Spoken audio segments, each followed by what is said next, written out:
What volume do you guys keep me at? Like 30%, 20%? Where do you guys keep me at?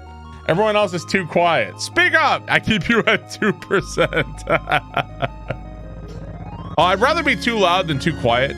Because you guys can turn me down. If you're too quiet, then that's fucking hard, right? At least you guys can turn my ass down. 3 on a Mac.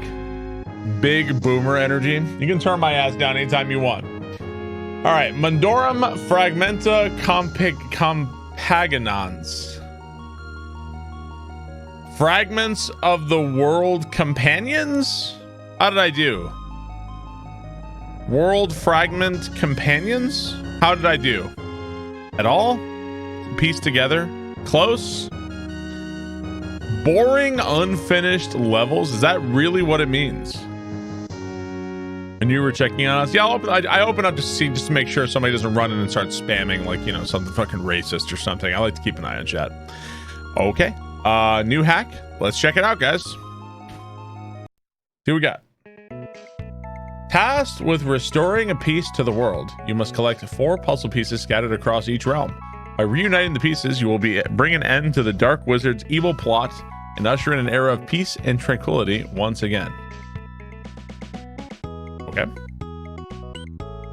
Fairy Glade. In my living room, you were always like the 30s, whereas if watching them, it says 50s or 60s.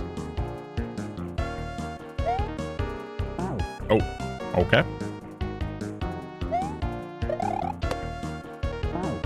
Playing a Final Fantasy game? No overworld, apparently not.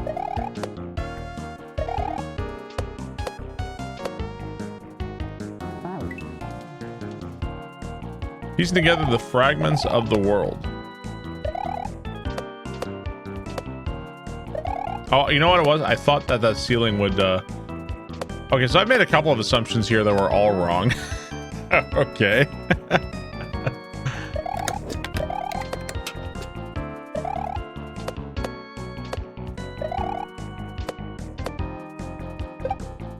Thanks for the content as always.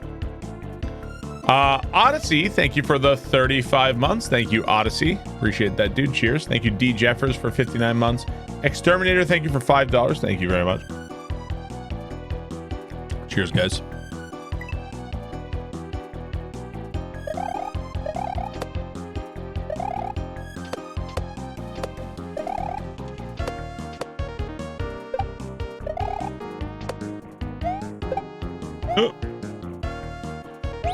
Oh, okay, the ferry is a midway. Odeezy, thank you for 62 months. Thank you very much. Appreciate it, man. Yes, we're all healthy. Everything's good. Thank you for asking.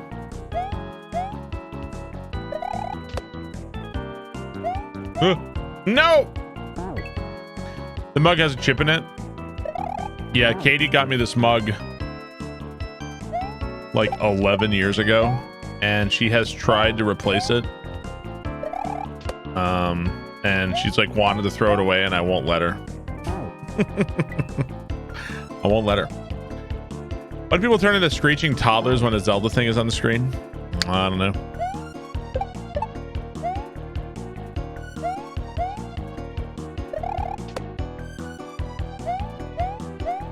I got a spin jump.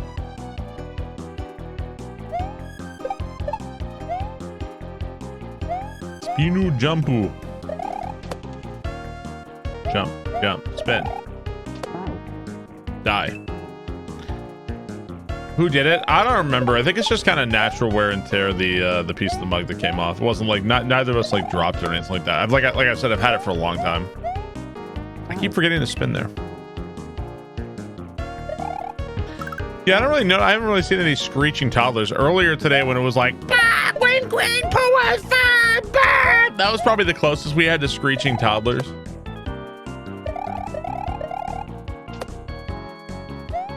Didn't last too long. Oh, so that's got to be a spin. Okay.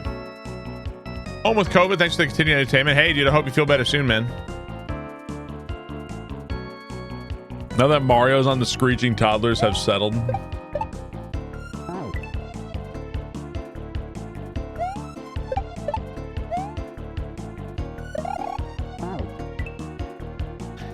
Yes, they are 3 months old. Yes, they are 3 months old.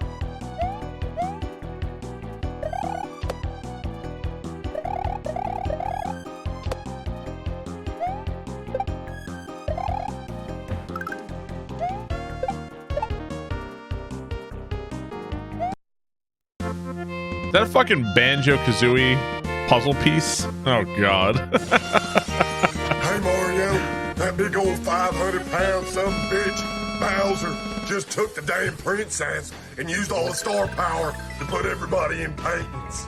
Now I need you to take your ass inside those paintings and recover the stars with a little bit of jumping, what?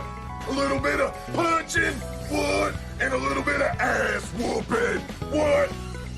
To save Princess Peach. I can't not laugh at the ass whooping.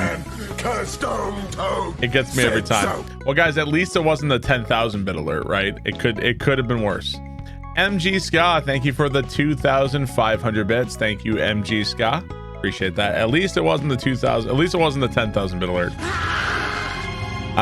Mario Man, thank you for the 666 bits. Psych Official, thank you for the 18 months. The Master Fisherman sets his bait.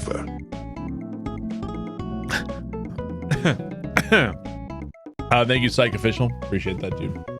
Whispering Woods. Shiny Gligar, thank you for the 9 months. Thank you very much. Really appreciate that.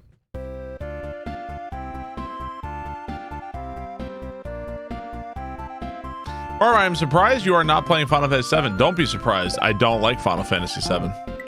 Don't be surprised. And Sekiro, who was your favorite boss and which boss was the most difficult? My favorite Sekiro boss is Owl. And the hardest boss, I think, is actually Demon of Hatred.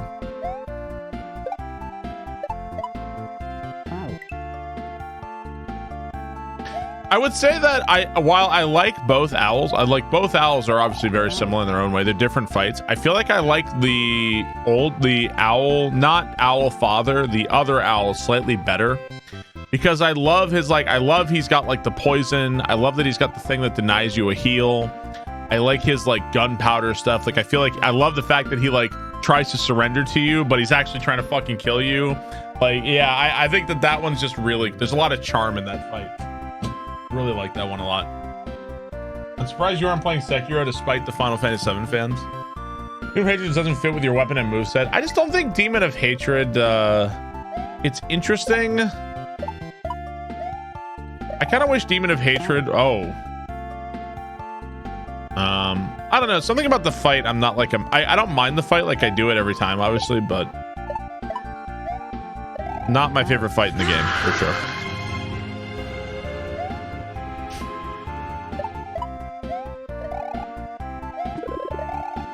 Oh, so I gotta hit this thing. Flare / sting after the scream is so calming. Following the scream, Bilbo. I gotta hit that multiple times. Got you. Razul, thank you for the 666 bits. Appreciate that. The Demon of Hatred is artificially hard to you. Well,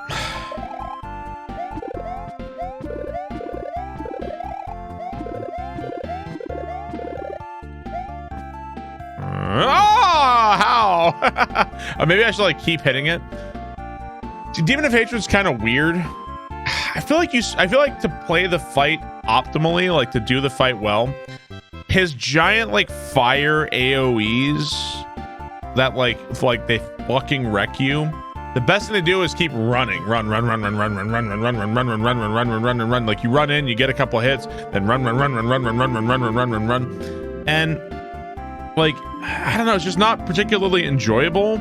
I think it's like the problem is his moveset is too like, even with the umbrella, it doesn't make that much of a difference. See, like, okay, I'll give you another example of like a large boss. I think Guardian Ape is pretty fun. Guardian Ape has a lot of opportunities to hit him. He also, in the second phase, Guardian Ape, you can parry him and you can do like the sword attacks and that sort of thing. Oh, did you really? Yeah, see, I feel like Guardian Ape is a more successful version and it utilizes Sekiro's mechanics better than Demon of Hatred does, I think. For like a large boss that's not like another humanoid that you parry. I feel like, well, the first phase and the second phase of Guardian Ape, I would say, are better than Demon of Hatred, for sure. I still like Demon of Hatred as a boss fight. It's just not the best fight in the game, I think.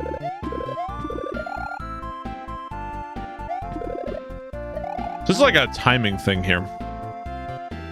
Yeah, I think Guardian Ape is like a choice boss fight.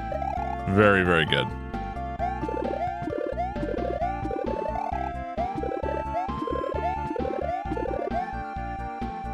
Damn it, I went too fast. What's my favorite Elden Ring fight? I think it has to be Moog. Moog, I think, is my favorite. I'd say other fights that I really enjoy in Sekiro, or in Elden Ring rather, are Morgott's good for sure, no doubt about Morgott.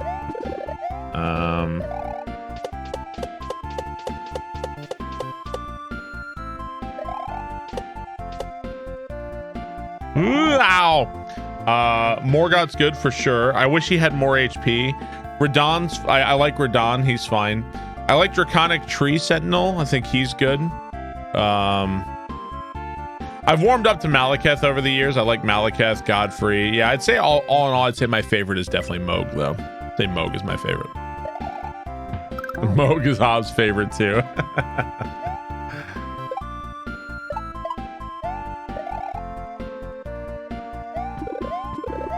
That shit was so funny.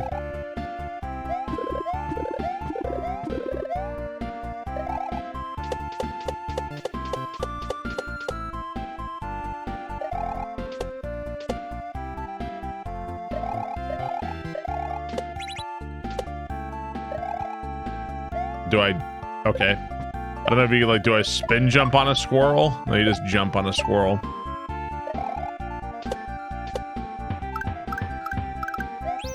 Okay.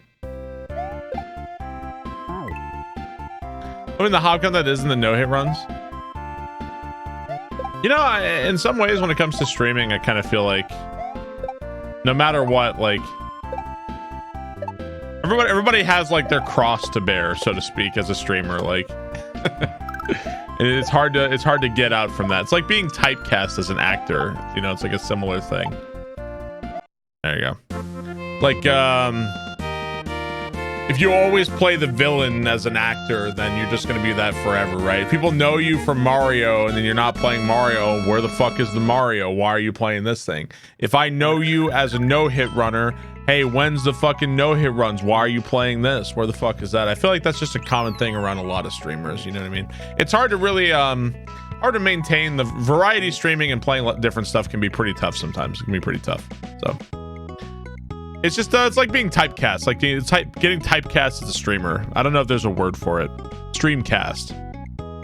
The hardest. Yeah, I mean, really, it really is. Like, I don't know what job you guys are working out there, but let's face it, this job is way harder than whatever you do, guys. I mean, let's be honest here. It's just simply the truth. Like, your job doesn't quite drain you the same way streaming does. Like, let's be honest here, right? So true. What a lying bitch. What's my favorite Dark Souls 2 boss? I'm gonna say Fume Knight is my favorite Dark Souls 2 boss. Fume Knight. Speak for yourself, bitch. This fucking guy. I feel seen. I watch you all day. Thank you for your service. You're welcome. You're welcome. Look at Daniel Radcliffe. He'll always be Harry Potter. Oh, you know, to some, I mean, like, I guess to some degree, you're always grateful, or like, I'll forever, like, legitimately, I still legitimately, believe it or not, and you guys aren't gonna believe me, legitimately, I love playing Super Mario World. I love playing it. I love Super Mario World. There isn't always a new, cool Super Mario World hack to play. I wish that there was. There isn't always a cool new one to play, and a lot of the ones out there are more painful nowadays than otherwise, but it's the fans. You're working on it. Now, at 36 years old, I realize I actually fucking hate streaming. I think I'm gonna get up, walk out, and I think I'm gonna apply for a construction job. Cause I've reached a new fucking pinnacle of my fucking point. It's the second revelation of streaming. It was gaming, not streaming. It was video gaming was the thing I was getting mad at. That was Wings of V made me realize how much I fucking hated video games.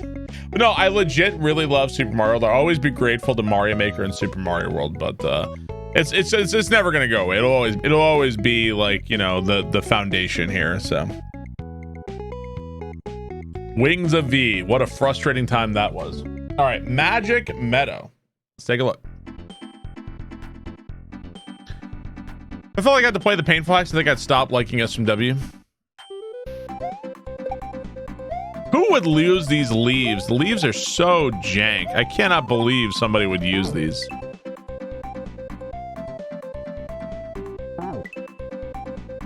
Imagine.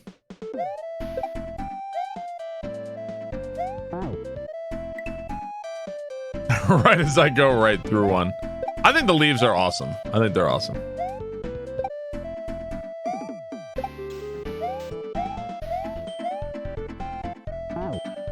Ooh. Did I beat Wings of V? You're goddamn right I did.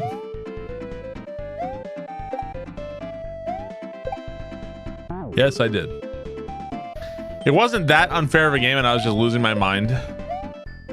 Wings of V is pretty fucking bogus, man. I'm gonna disagree with you. That game is pretty fucking bogus.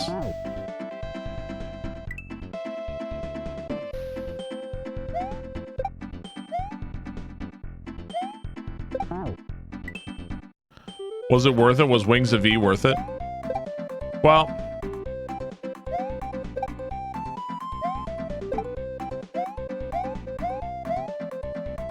if I don't beat most Marbles games, then Marbles has no meaning.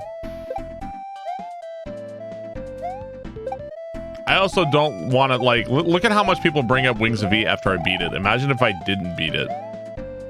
Just like Wings of V. Hey, Barb, you going back to Wings of V? Hey, man, when's Wings of V? Imagine if I didn't beat it.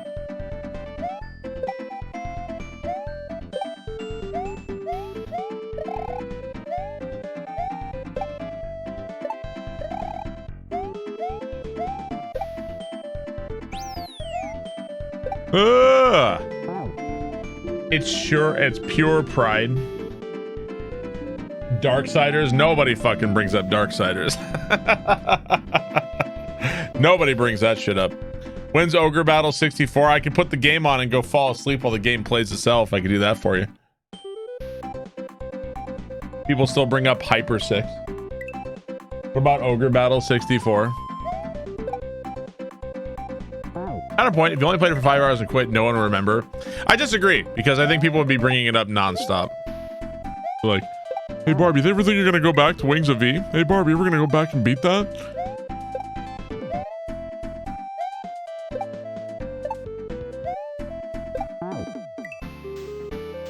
You beat the Surge too. Now I don't beat every Marbles game. I didn't beat Auction Not Included. I'm going back to competitive Smash.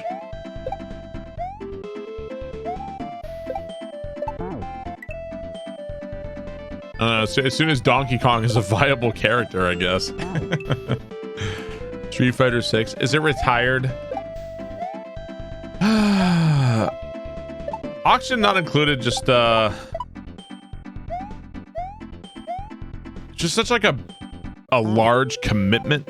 It's such a large commitment. And like everything takes so fucking long. And maybe that's because I'm bad at it, but just like it just goes forever, man. I don't know. I feel like I just started playing other games, and those other games I was having so much more fun with. It's like, it's just this, like, at some point this became a job for, like, it's literally just became a job. I gotta manage my gas. Okay, my character's got slime lung. Okay, let's get rid of the slime lung. Okay, now this character's hungry. Okay, my food's low. Okay, my chlorine gas is getting over here. Okay, now what do I do about this? Okay, now I have power problems. Okay, now I need more power. I'm running out of coal. I'm running out of algae. I'm running out of food. It's like I'm just not enjoying it anymore. I'm not.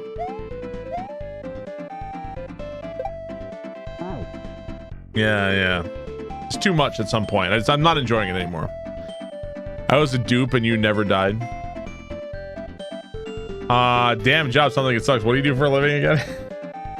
I just don't include such a job, whereas streaming is not. I didn't really enjoy it. I enjoyed the game. It was a cool game, but I started to have more fun not playing it than playing it. Does that make sense? Now I don't want to play it anymore.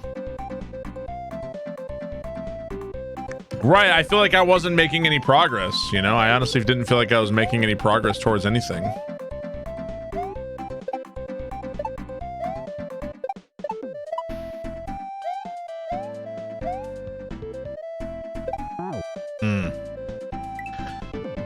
It's definitely intense for a like. I had a lot more fun with Frostpunk, I think, because Frostpunk's go like they're obviously not the same game, obviously, but Frostpunk had a limited scope because you had like a mission, and once you complete that mission, it's over. And those missions are intense as fuck, and they can take like 5, 6, 7 hours, but once you beat it, like that's it. It's like very clear what you need to do. You have to manage stuff, but not like an excessive amount of stuff, you know? They weren't getting anything from you spending all that time. Yeah, Frostpunk to me was like, I really enjoyed Frostpunk, and while I appreciate auction, like I really appreciate that auction not included allows you to like do anything you can think of. I do really appreciate that, but I think I like Frostpunk better. Yeah, for sure. I think the way you manage the problems in the auction not included is interesting either. It's like it gets boring after a while, like managing gas. Okay, my guys have stress. It's like boring after a while, right?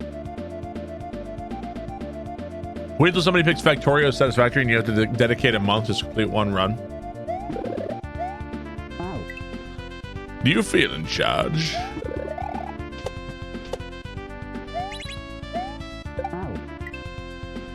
Best base building game you've ever played? I really like Frostpunk. I hope Frostpunk 2 is good.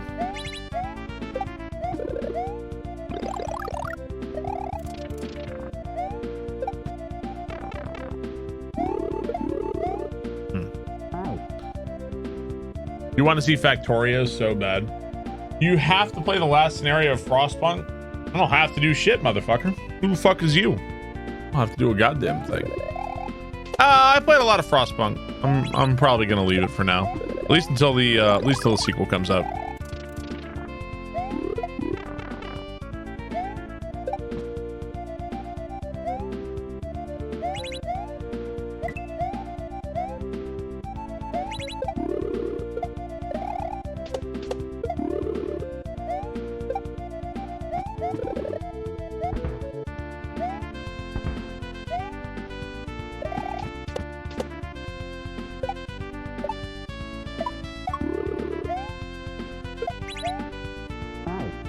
Oh, those are spikes there? That fucking blended that shit in. The voting mechanic in Frostpunk 2 isn't stupid. Any idea how close you were in the auction included none in game? It looked fun. I have no idea how close I was. I feel like I wasn't close at all. Like, in auction not included, maybe barely mid-game. Barely mid-game, I think. There's a lot more in auction not included. So, yeah, I don't know. Yeah, I don't think I was close at all. Probably like 20%.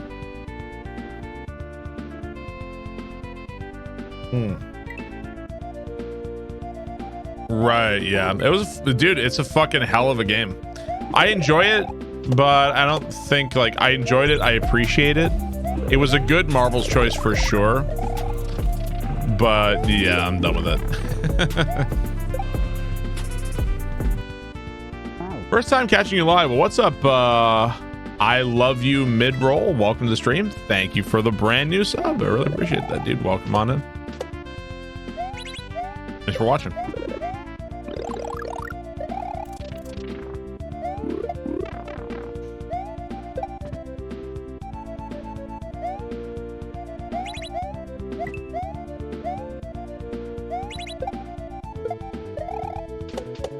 I wonder if vines are despawnable. Oh, okay.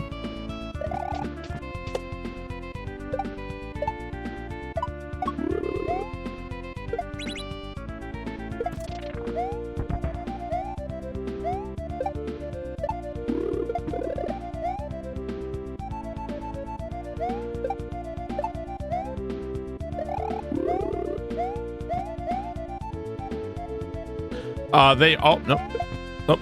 There we go. I was like, yes, they are. No, I just went that fast.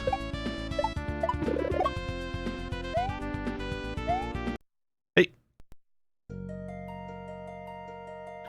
Harmony returns to the mystic forest as the ancient lands awaken in jubilant celebration, their timeless magic flourishing once again. The journey continues towards the desert mirage. Okay. GG. I was way far ahead of that thing. I was so far ahead. Okay. Oasis Dream. You like the bits of lore? Bring back Barb fast. Maybe we'll have a fast emote. Maybe I'll work on that. So many I know we did Mario literally jumping on owls and fucking squirrels, right? They weren't exactly trying to harm me either, but we definitely jumped on every single one. Are those images AI? I don't think so. Killing the forest. You monster. Oasis Dream. This is not the Mario Marathon. The Mario Marathon starts on March 10th. March 10th. Shai Hulud.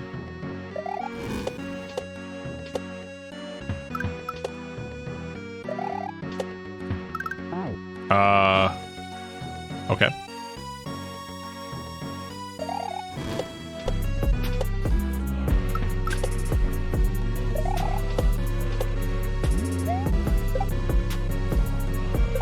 Seat.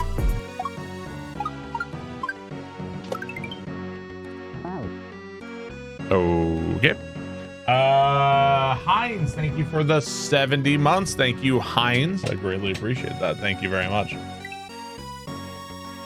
What are my thoughts on Noida?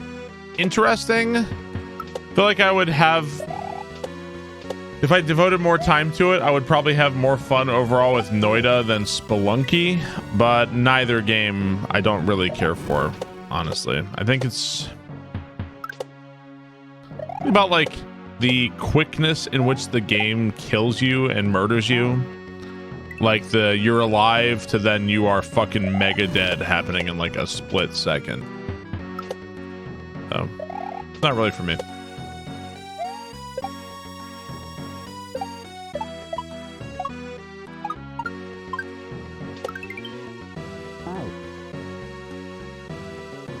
Am I grabbing the shell or something? I'm not sure what I'm doing there. Has anyone recommended the show Shogun to you? Yeah, it's been recommended to me many times. We saw the first 2 episodes. I've read the book and I've seen the original 70s show, so I'm very familiar with Shogun.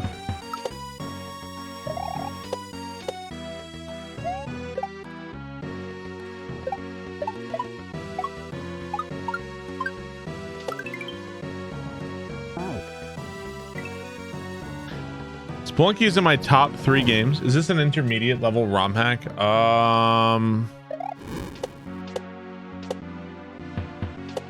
I would hesitate to call this a beginner hack for sure.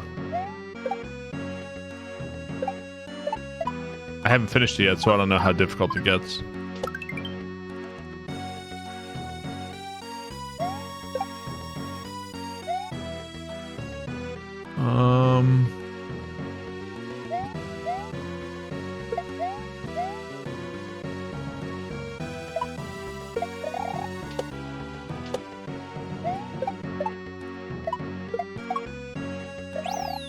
Okie dokie.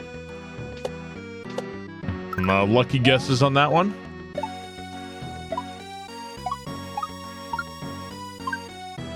Ah!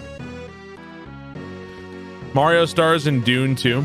Is Shogun Lone Wolf and Cub? No. Shogun is a James Clavell novel.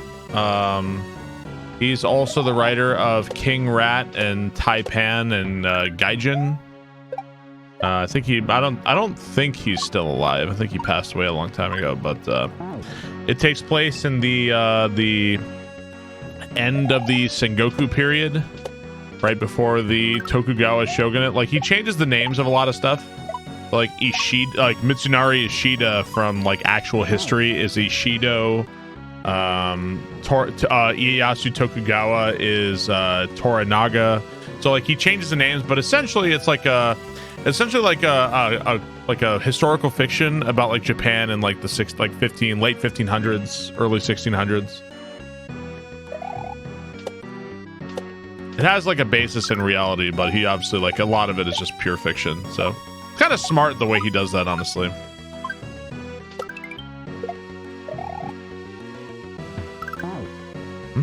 Just like Neo, well, around that time period. Do you plan on doing another book club? Bro, execution by boiling alive is fucked. Fuck humans. Did it for pronunciation purposes. Is that why he did it? I don't know. Just like Barb is really Chris.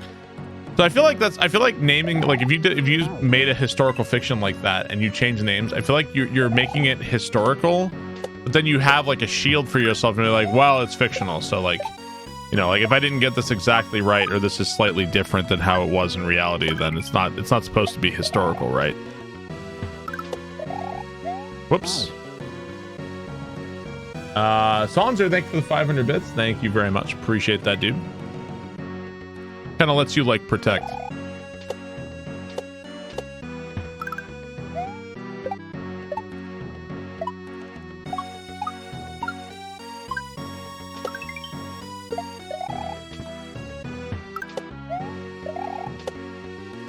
Hey.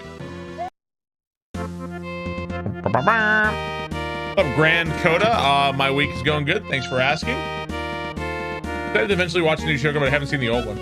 Should you watch both back to back? It would be an interesting comparison for sure, but the original Shogun show is really good. Really, really good. I believe he was captured in World War II. Yeah, he was a prisoner of war, right? Boiling, burning alive, I can't imagine a more painful end. One of the characters in Shogun, I won't say who or how or what, but historically, what happened to this character, he was captured alive and he was buried in the ground up to the neck. He was buried in the ground up to the neck, and people who passed by were invited to use a bamboo saw and try to cut off his head. Was one of the characters in Shogun. That's like historically what happened to him. That's like what actually happened to him, like in real world. So I won't say who or how, but fun. That's metal. The student about them saying John kept talking in Portuguese. Do you have any knowledge about why they kept saying that? Well, in the show he's speaking English, but in reality he's speaking Portuguese. Like Portuguese is like the lingua franca there, kind of. So I know that they're speaking English, but in reality they're actually speaking Portuguese to one another. So pretty sure Blackthorn's the only person who can speak English there.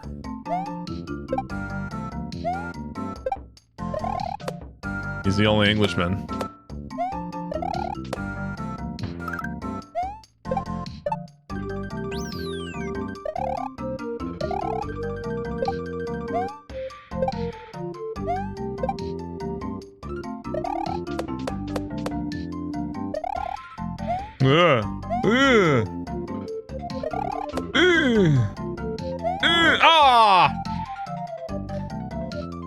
Captured in Changi prison in Japan for most of World War II. His aesthetics are so good. Appreciate that we are speaking Portuguese, not having even more subtitles, just doing it all in English. Right. Portuguese and Dutch were the main trading languages back in that period. Right. I mean, I think he is the only English person on the voyage, I think. It was also a Dutch ship, so he's an English pilot on a Dutch ship, right?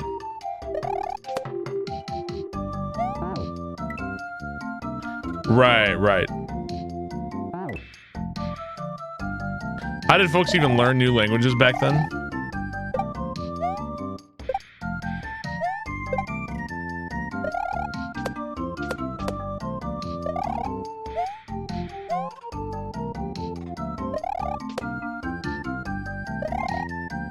Oh, I thought there was going to be something else. Is Shogun weekly? I think it comes out weekly. Yeah, they've only got the first 2 episodes out. It's really well done. It's really well done.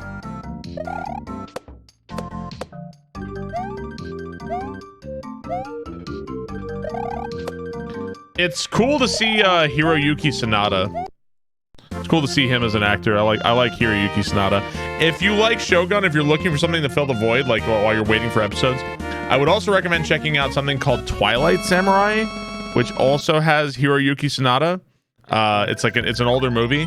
Hiroyuki Sanada in Twilight Samurai, that's a really good movie. I definitely recommend that movie. Is there something you consider objectively badly done but still enjoy very much? I don't know, like Kung Pao or something. I've not heard of Shogun being redone. It's on FX. It's on Hulu right now. It's on Hulu. They even go about making foreground sprites like that. They seem to have parallax effect going on. There's some Uber ASM that allows you to create like a crazy parallax and like different graphic sets allow you to do stuff. So was he in Westworld? AMK Gat, thank you for the 29. I never watched Westworld. AMK Gat, thank you for the 29 months. Thank you very much. Really appreciate that. Are you interested in the re-release of Star Wars Battlefront? I am, and I would like to play that with chat. So we're going to be playing Star Wars Battlefront. So I really want to play that with chat. We might it might take us a little while, but we'll get around to it. Dune's Delight. Shame Westworld only had a season. Yeah, I really want to do that.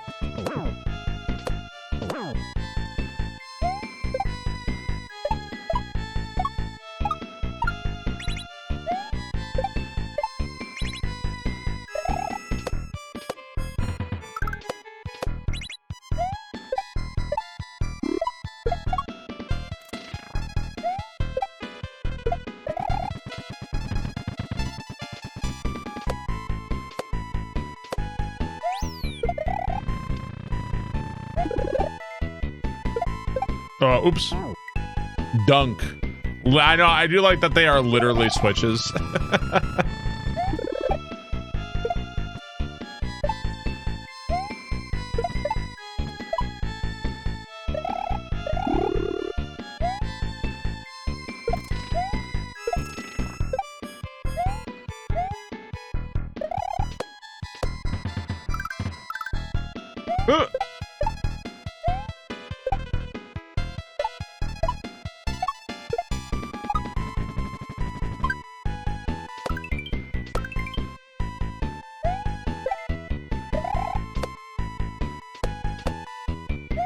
Okay. GG. Then we got a spare Dune popcorn bucket. You like this hack? Yeah, it seems cool so far. Enjoying it. This looks fun. Temple of the Sun. Those enemy sprites are adorable. Jordan hacks are like comfort food. You love the level transitions. It's very easy to read. Very easy to read. At some point, you start to feel like you know what every next obstacle is going to be. Damn, you're good at this game. I sure am. Have you heard of Twitch Prime? Are you spinning? Okay, I couldn't tell.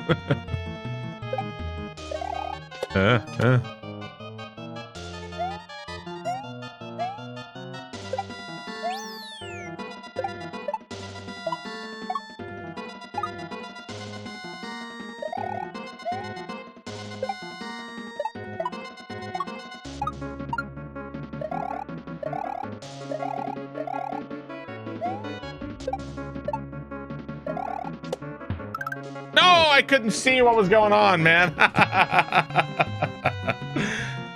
The change in sprites alone makes this really difficult.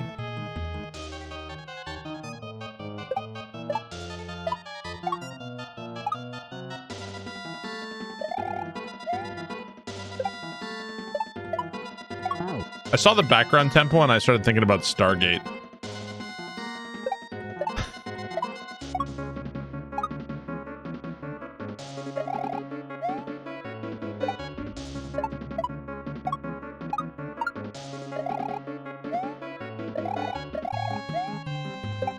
What was the meme about Stargate? That it's an American isekai, and well, I died right before the end.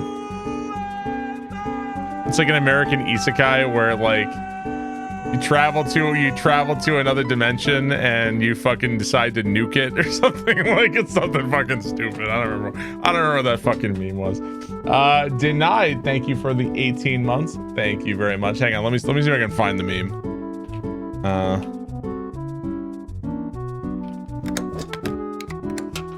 One second. Here we go. This is it. Mari week coming. So stupid.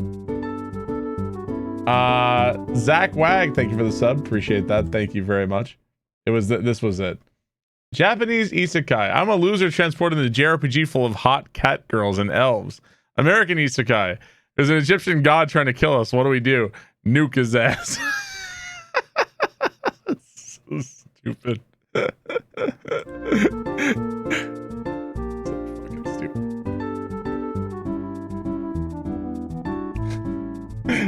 Zach Wag, thank you for the 34 months. Denied, thank you for the sub. Appreciate that. Thank you very much. Serenity has returned to the citizens of the Desert Mirage, bathing the oasis in a peaceful glow as tranquility embraces every person's soul. Our adventure moves to the Sky Islands. Oh, hey. Stargate SG-1 was better than the movie. Cloudscape Gardens. Okay. Serenity now. Thank you, Zach Wag. Appreciate that. You know this one? What? Barb Gun? Yep. Barb Gun is a new emote done by Sour Newt. It's a Mario with a gun.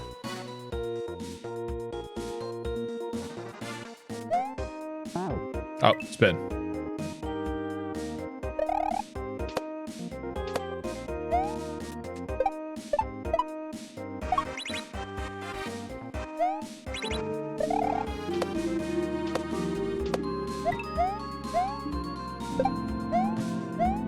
Oh, okay.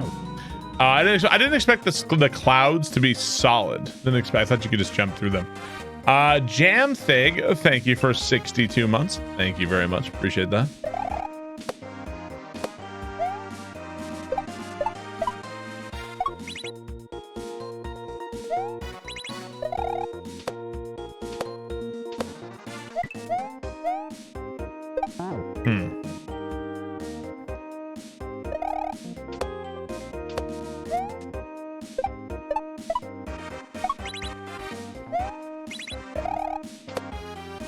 One eye's closed because Mario lost his eye to Bowser.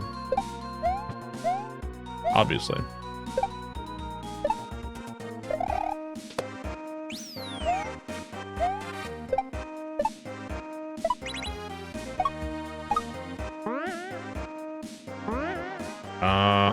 There we go.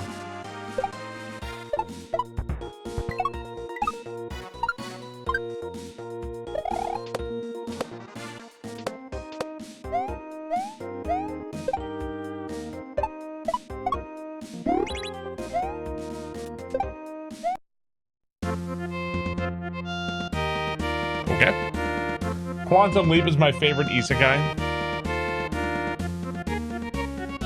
Before Mario 64, after Mario 64. Starlit Falls. Is that Banjo? Surprised you know how to say the word. What, isekai? Wait. Oh god. I'm gonna have Donkey Kong Country flashbacks. Oh lord.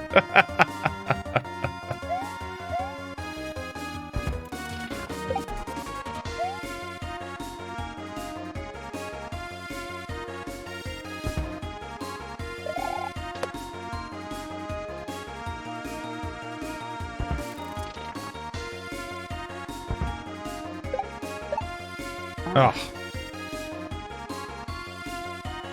This is some Jim. You don't watch any anime. How do you know so much about Japan? Wasn't my master degree on Japanese history? I wanted to keep going into for a PhD. I wanted to do more on Japanese history. I really loved like the Sengoku period and like that whole time period. I think is really fascinating. It was books like it was like stuff like Shogun and Kessen when I was a younger kid. Like all those things got me really into it. Really interesting time period.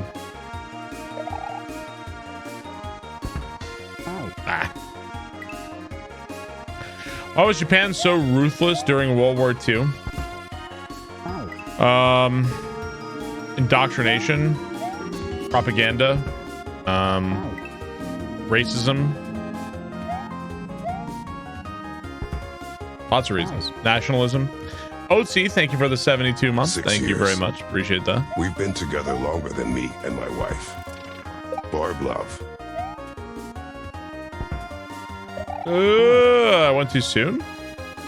Thank you very much, Oatsy, for the 72 months. Thank you very much. Appreciate that.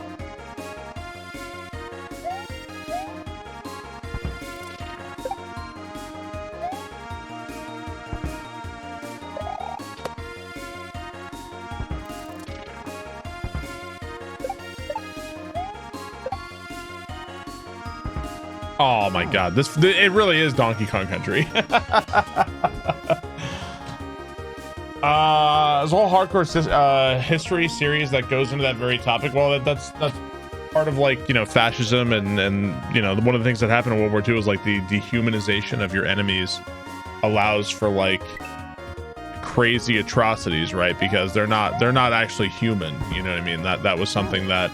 And that wasn't necessarily something that was just limited to the Axis powers either, because there's also, like, you know, there was also racism in America towards Japanese. Like, that's why we had internment camps and stuff too. So, World War II was a fucked up topic when you start talking about it.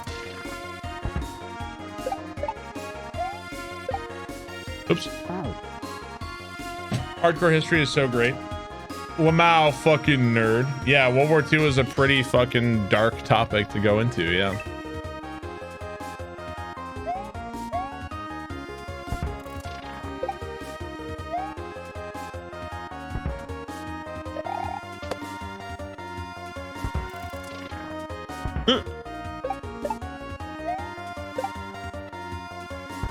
Damn it, dude.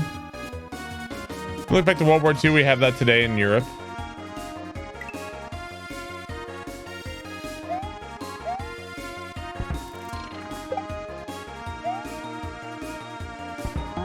Ah.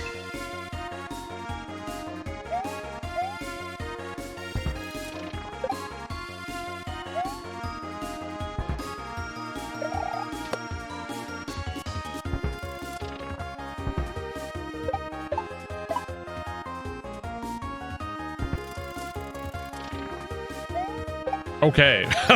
I feel like Sonic, where I'm like confused on what I'm looking at for a little while. Ah!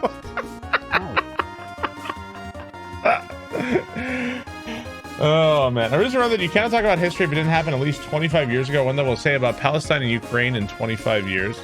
Well, I think that's, I don't know if it's more so you cannot talk about it, but like the ramifications and where things go in terms of like where is this all leading to can be a little bit difficult. But I don't know if that's some kind of rule. I don't believe that. People talk about history all the time. Also, like the ideas we have about our own past, like 10 years ago, what we would say about like something like 9/11 would be completely different than what we say about it like 10 years now. And then like 50 years from now, what are we going to say about 9/11? And you know, like that, it's a constantly, history is not, I think people imagine history as something that's like you chisel it in stone and that's done. Whereas like even attitudes about like the fucking Roman Empire or about like ancient Greece, like that's a lively, actively changing debate, and things like the conversation changes all the time.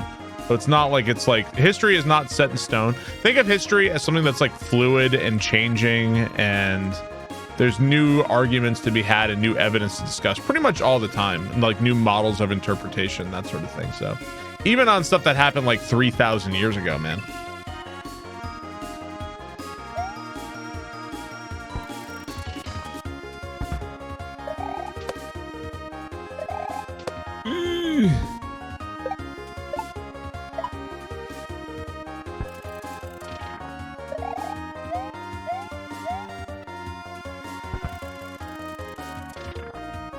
No, it's a spin jump. I'd say history never changes, but people's agendas do. Well, it depends on what you're talking about. History. Do you think history is an accurate record of everything that ever happened, and it's just black and white? That's what happened. Because where do we get like where? All right, I'll give you an example. If you're talking about the Roman Empire, most of the sources in the history we have about the Roman Empire come specifically from the Romans.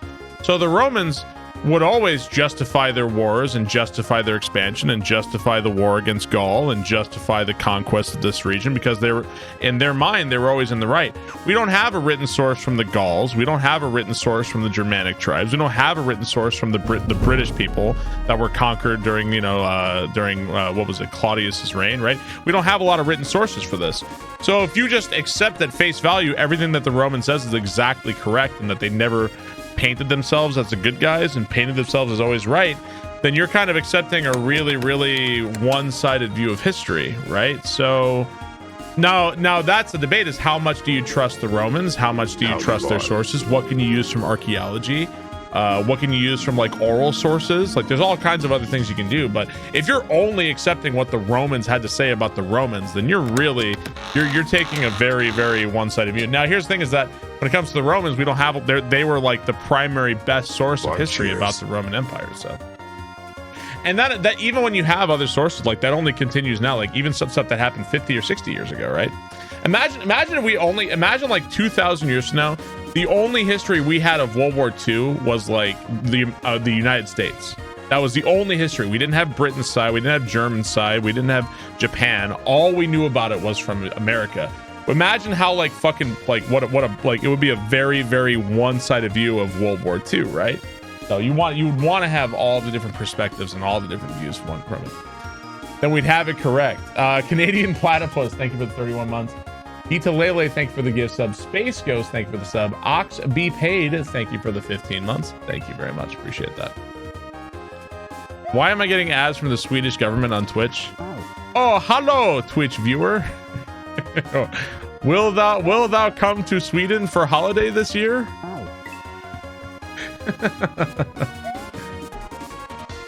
A moose once bit my sister.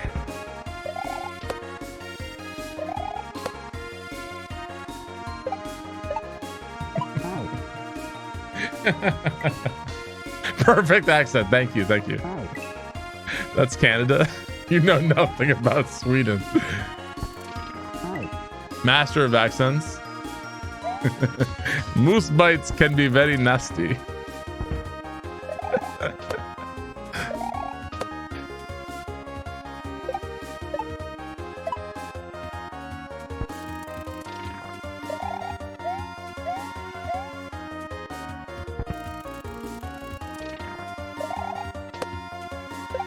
Oh God.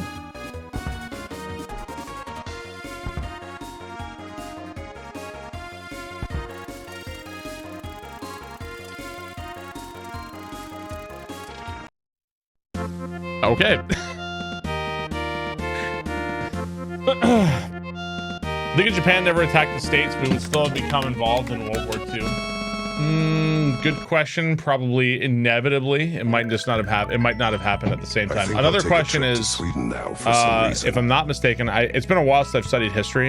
If I'm not mistaken, so after Pearl, so I think Pearl Harbor was something that the Americans kind of pushed Japan towards with like oil embargoes and basically kind of stranglehold the Japanese oil supplies, that sort of thing. So like Pearl Harbor kind of led up to, we obviously didn't expect like the surprise attack, and it took us by surprise, obviously, but all that. But yeah, there's all these factors.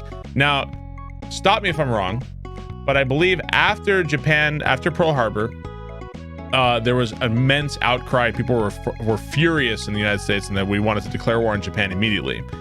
And it was actually Hitler was the one that then simultaneously also declared war on the United States.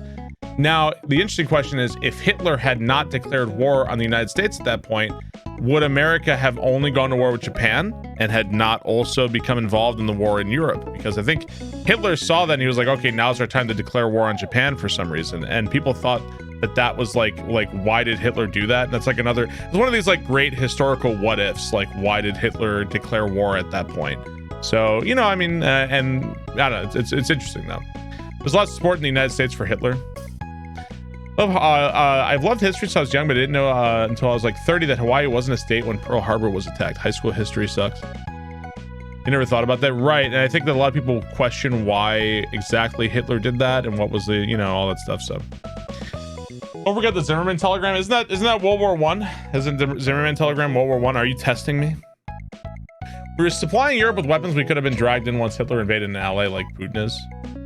A lot of pro-Nazi party. There was a Nazi rally held in the 30s in Madison Square Garden, I believe, or maybe, you know, it might have been the 20s. I don't know. The Zimmerman telegram was an intercepted communique from Germany to Mexico, where Germany wanted Mexico to invade the United States, and it was like, hey, you should totally invade the United States.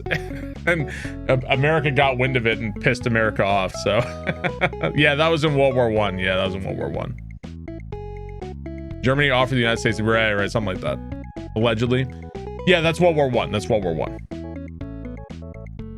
Canada declared war on Japan before the United States. Nimbus Nook. You got an idea. You're gonna love it.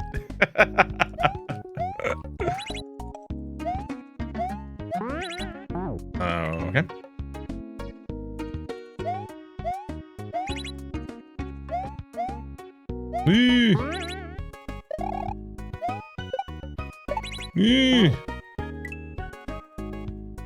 Yeah, the Zimmerman telegram was World War One. It was one of the, I think that, is it that and the sinking of the Lusitania were the major things that pushed America into World War One, right? Always fun to see your historian side.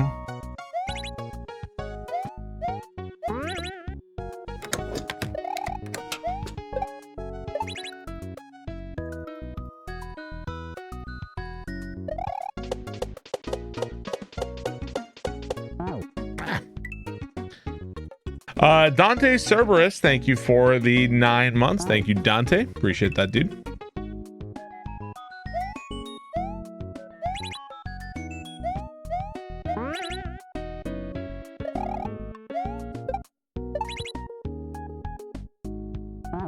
Oops. This always happens. We're playing like happy-go-lucky Mario or like Mario Party. And somebody wants to bring up the atrocities of World War II. I don't know why this always happens.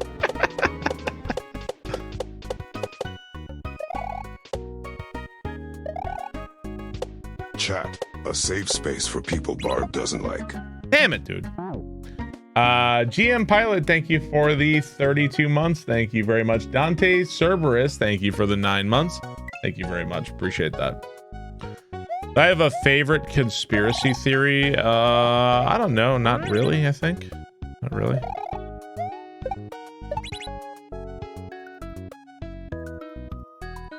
None really come to mind.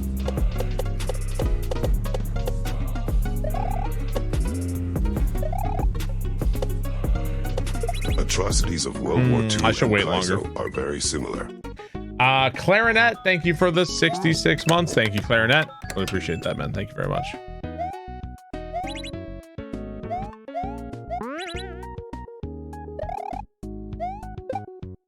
You blame Axis versus Allies.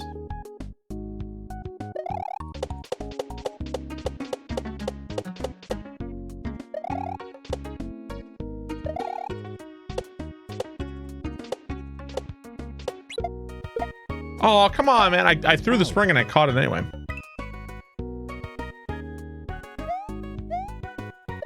My grandparents lived in Spain and they left. I couldn't be exactly sure. I think they left in the 50s and went to Brazil. So they did grow up in Franco, Spain, yeah.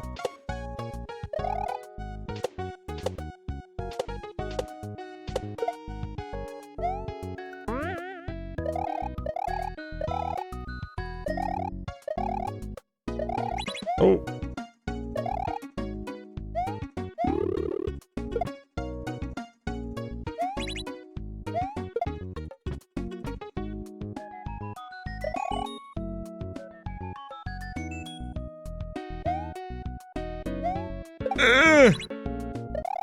No shit. Thoughts of World War III on the horizon. Do I think it's coming? I do not think it's coming. No, I do not.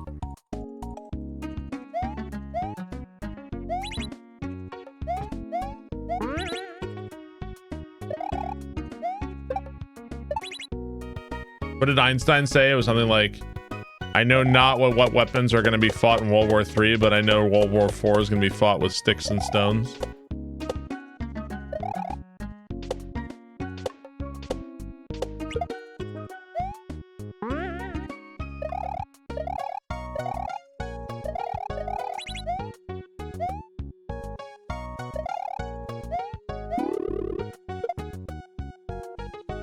Banger quote.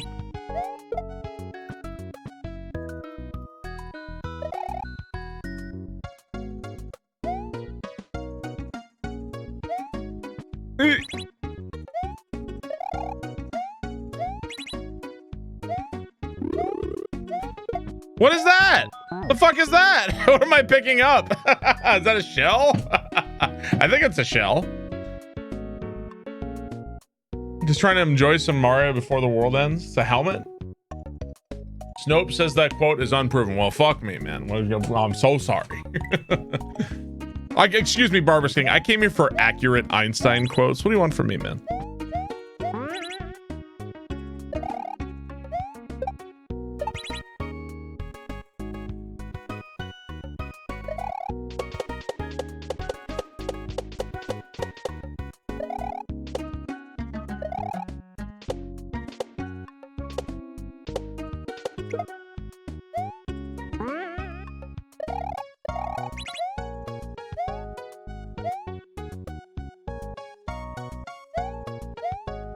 This means 50-50 if he actually said it or not.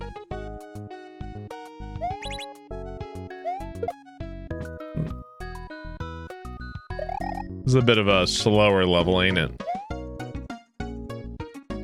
I'm gonna get killed by my own impatience more than anything else here. I keep forgetting the fucking clouds are solid. These are the fucking most solid clouds ever. Hang on.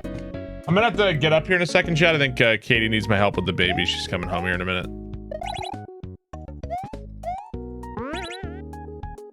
May have to get up and excuse myself for a few minutes. Yeah, I know. I gotta not. I keep thinking the clouds are semi-solid. Babies need daddy.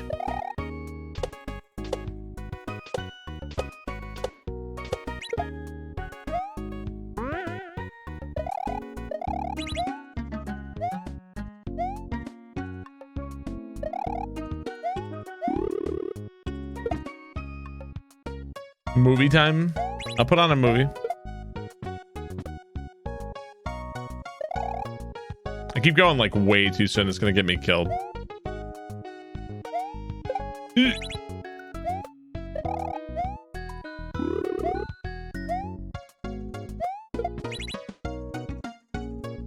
It's no midway on this one, huh?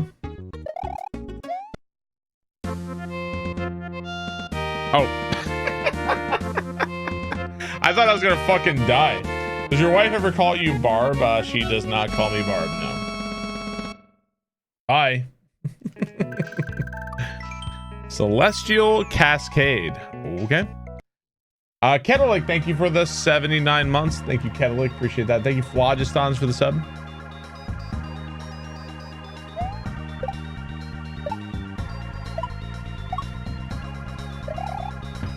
Oh, right. Okay.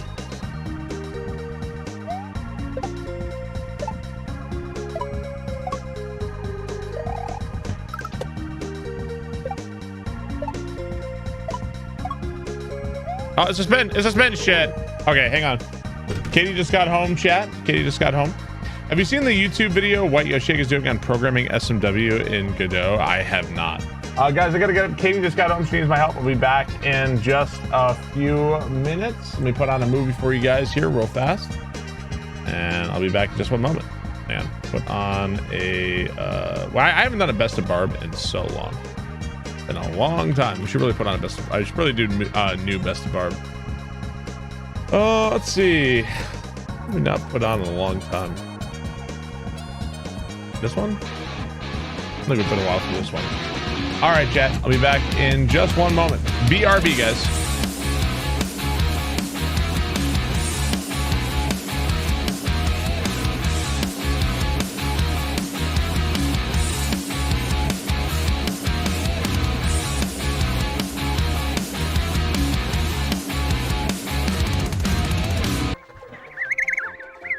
The chicks grow quickly.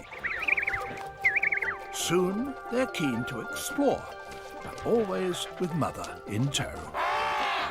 This chick is less fortunate. Its mother has not returned to claim it.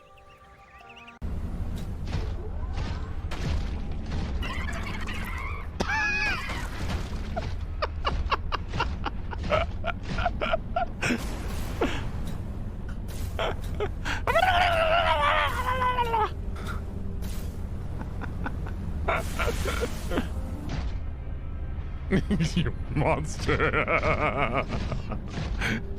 It's the simple things in life, guys.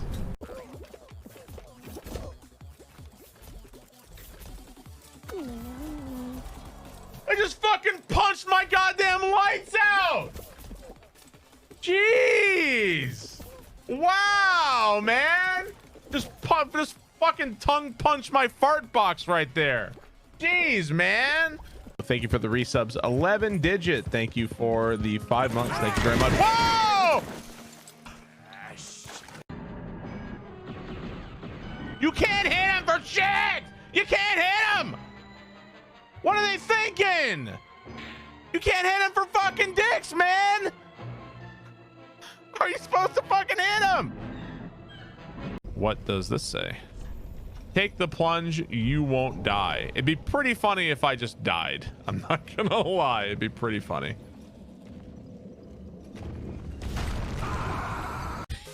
Fucking piece of shit. God damn it. What am I supposed to do? Jump! Ah! Jump! Am I gonna lose to a dumb gorilla? I mean, maybe. Hey! Boosh! Fuck you, Donkey Kong! Be a reason. Maybe get on top of the snowman. Let's fly up top.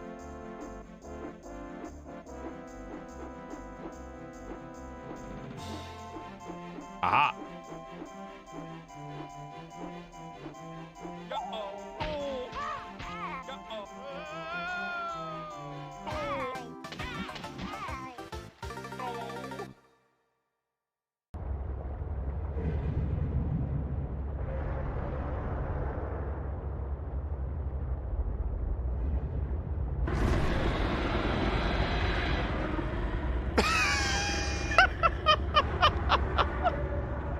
Help him. Help me, step bro. I'm stuck. I guess some things never change, huh, Subnautica?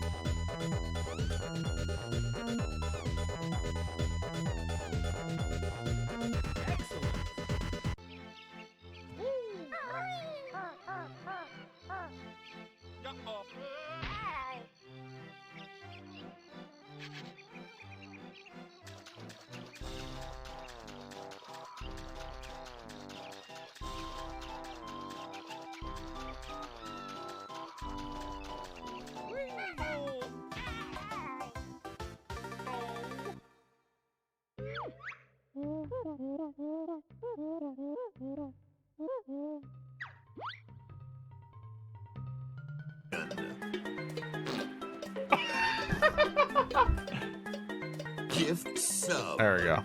Hey, Banjo, poop in my mouth.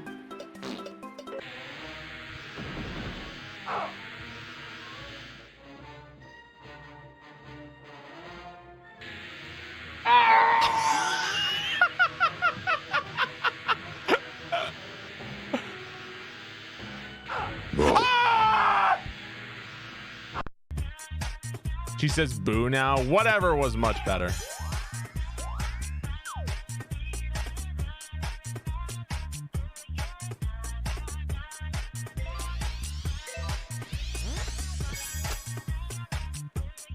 Daisy is so wet.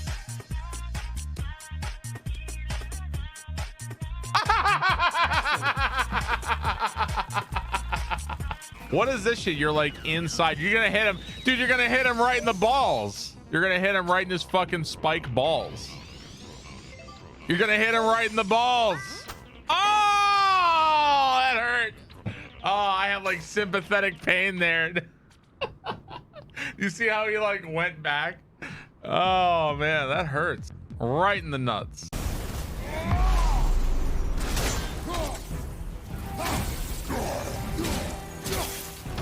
Here we go!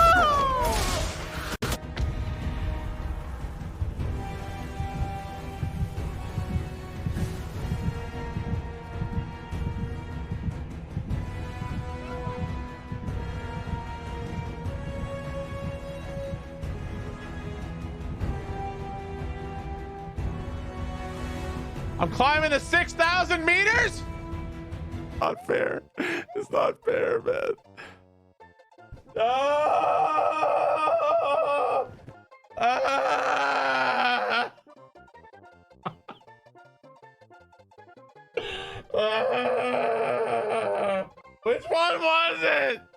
Laser Belch and Tofu and Grand Pooh Bear.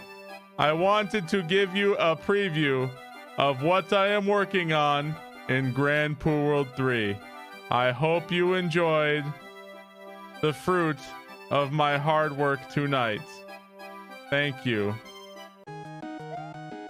I wonder if I can stand on that. Thank you, Corbin, for the 5 gift subs. I really appreciate that.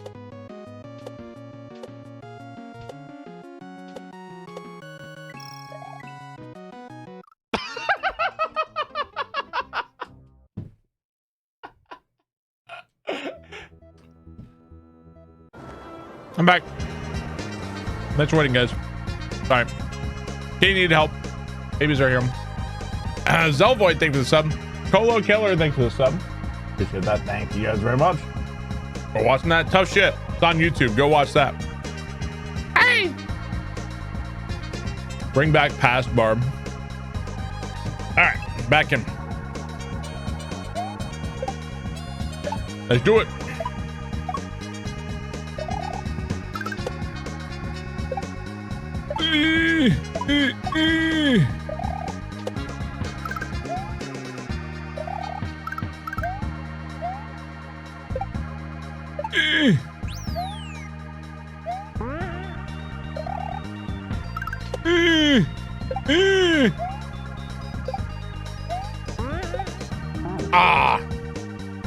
They get a curd burger?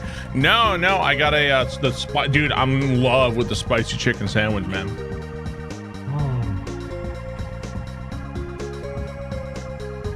You got baited by the thumbnail, but Banjo's doing. No banjo for me. Thank you.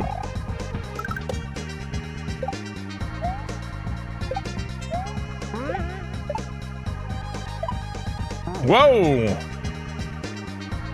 No, from Culver's. From Culver's. If I give you my address, will I send you one of those sandwiches? No, I won't.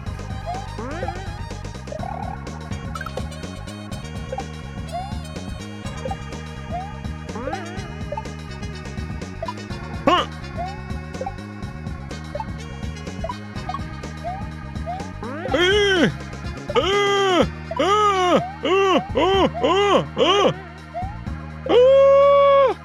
There we go. What if I suck your balls? Okay, you sweeten the deal a little bit. Send him the sandwich. Let it sit in the counter for a month first. I'm sure it'll survive the trip in the mail. I'm sure it'll be fine. Akai Sweesway, thank you for the 47 months. Thank you very much. The breeze carries melodies of peace through the sky islands, whispering tales of calm and unity to every corner of these floating islands. Next, we travel to the shimmering, whimsical waters. Okay. Marine Meadow. Sure. How's your guys Monday going? What's up with you guys? How was your weekend? Who had a cool weekend? Let's hear it.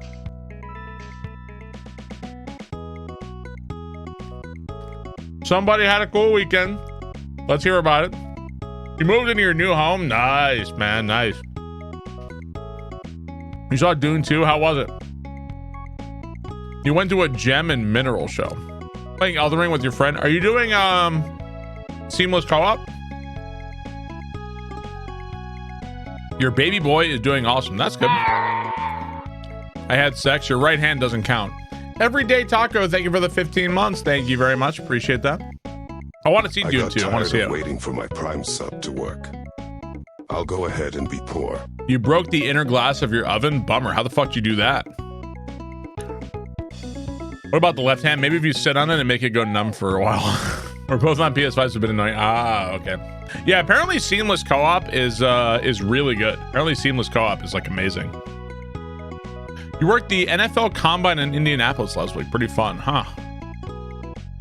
Hand doesn't count. If I mail you my mom's ashes as a box to be labeled human remains. So they made maple syrup and ate pancakes with the syrup right by the trees. That's pretty cool. You started bartending at your small town pub. Free food. Ah, nice. You got your 3-year-old potty trained. Nice. I'm assuming you're still gonna have some like accidents, right? There's still gonna be accidents and oopsies.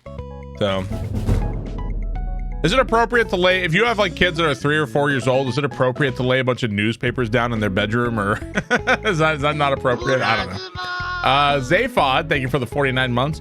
Juan Tabonia, thank you for the 29 months. Thank you very much.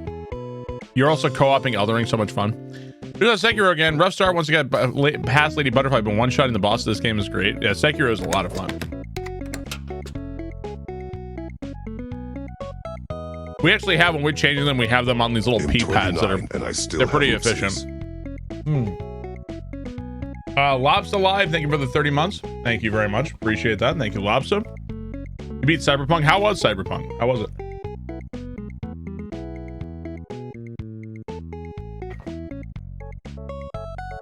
What are my thoughts on Teenage Mutant Ninja Turtles 3? I like TMNT 3. It's not as good as 1 or 2, but it's pretty good.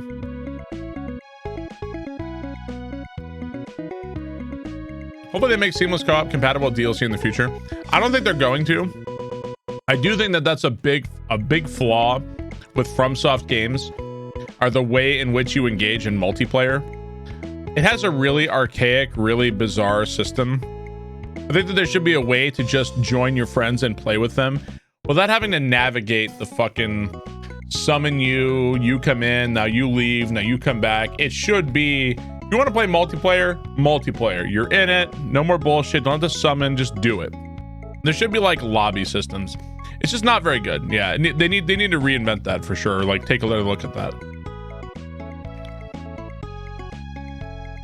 Just have both. You could have both. Yeah, why not? Jack Lindy, thank you for the 16 months. Thank you very much. Appreciate that. Upgrade system and upgrade gameplay loop were like 6 out of 10. Story was more like 8 out of 10. Jack Lindy, thanks so much for the 16 months. Are you talking about Cyberpunk? Okay. Elden Ring MMO. Only one player progress if you co-op. Play Final Fantasy VII Rebirth. I'm not really too interested. Thank you, Jack Lindy. There's like 1 million people on Twitch playing it right now. Do you like Bethesda games? I like Oblivion and Skyrim. Kind of ends there for me, I think. I'm not big on Fallout.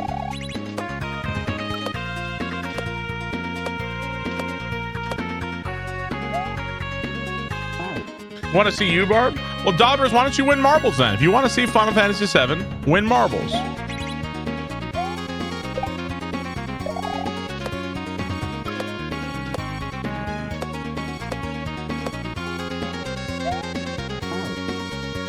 Do it. Just win. Yeah, go win marbles. Can you buy a marbles win? No. Now I can be bribed into doing marbles, but I can't be bribed into giving you a win.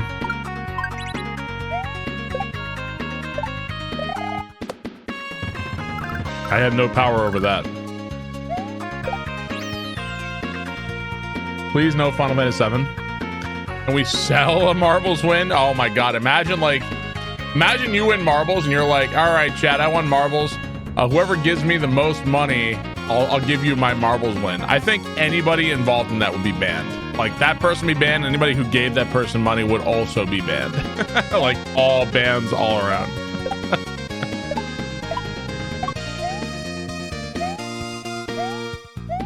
Somehow I knew that was a mole. I don't know how I knew that, but I just knew.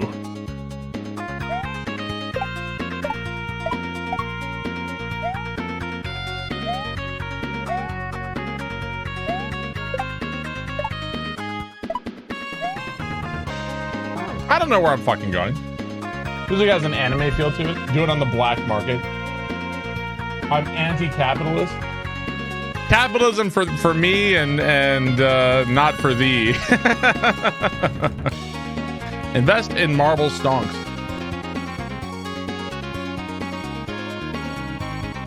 I've got bread DM offers. You skinned your ankle? Anybody ever experience like road rash or something similar to road rash? When I was a teenager, I was skateboarding and I fell. And and I had like this long fucking like all down my fucking like my butt pretty much. Now that wasn't like a motorcycle or anything like that, but man, that was there for it actually looked worse than it was, but I had this like gigantic fucking thing on my ass from skateboarding. Yeah, it was huge. That's why you gotta wear leather, right? That shit'll just tear right through your clothes.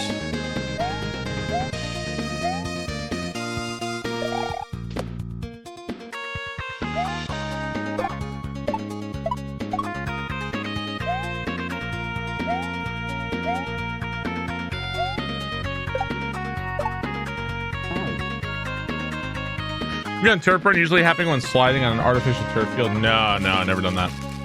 Oh yeah. How's the hack's fun? This hack's been very fun. Hack's been fun.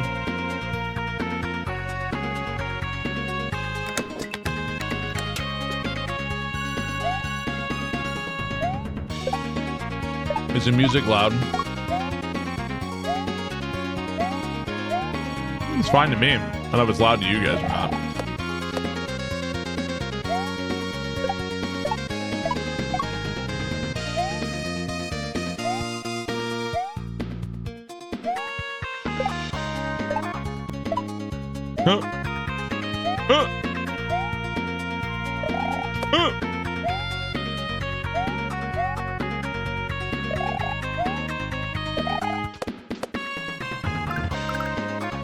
Jump, asshole.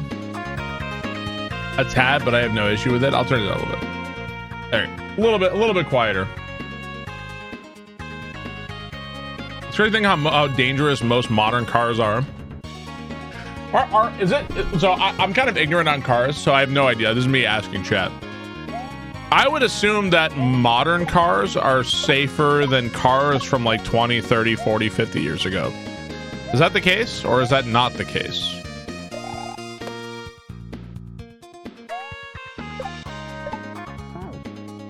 Way safer, substantially.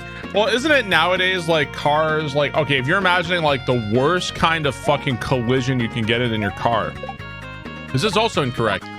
Modern cars have something called like crumple zones.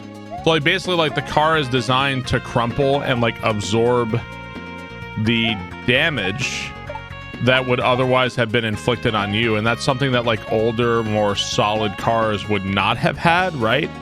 So that would, all that force would be transferred to the passengers and would completely fuck you up. Is this so? Again, I'm very ignorant on cars. I don't know shit about cars. It's just like what, I don't know if anything I'm saying is accurate at all here. I would assume that modern cars are safer than cars from, you know, whatever. This against a brick wall than cars, but bigger cars on the road nowadays make two-person collisions worse. I'd be interested to see like a graph of like fatalities and car accidents and like injuries over the past however many years per capita. I'd be interested to see that. I don't really have a stake in it. That's just like my assumption. I don't really like, I don't think one way or the other. So you're absolutely correct. Huh, interesting. You're gonna get blown up by accident, but you're gonna survive it. Mi salva Batima, thank you for the 4 months, appreciate that. 18 years as a firefighter. You're 100% right about crumple zones. God damn, 18 years as a firefighter, motherfucker. What a badass. The graph 10's way lower long term. Not to mention there's also better seat belts and like wasn't no drink. When was no drinking and driving implemented in the United States? Is it like the 60s or something? Is you ever get into a crash? And I think a car crash is something you're never going to be 100% like perfectly safe in, right? The 70s, the 80s. We used to be a proper country. The con is a simple fender bender can just about total your car. Well, that's a separate issue, right? That's something else. Oh, doesn't happen in Wisconsin. My freedom. This sandwich.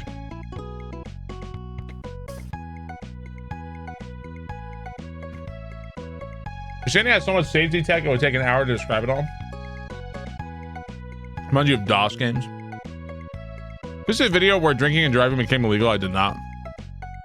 What's up, King Agard? How are you?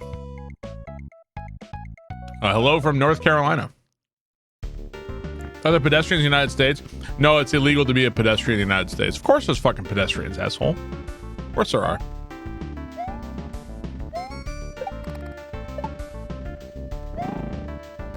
Whoa, I love the tentacle arm blarg. That's so cool.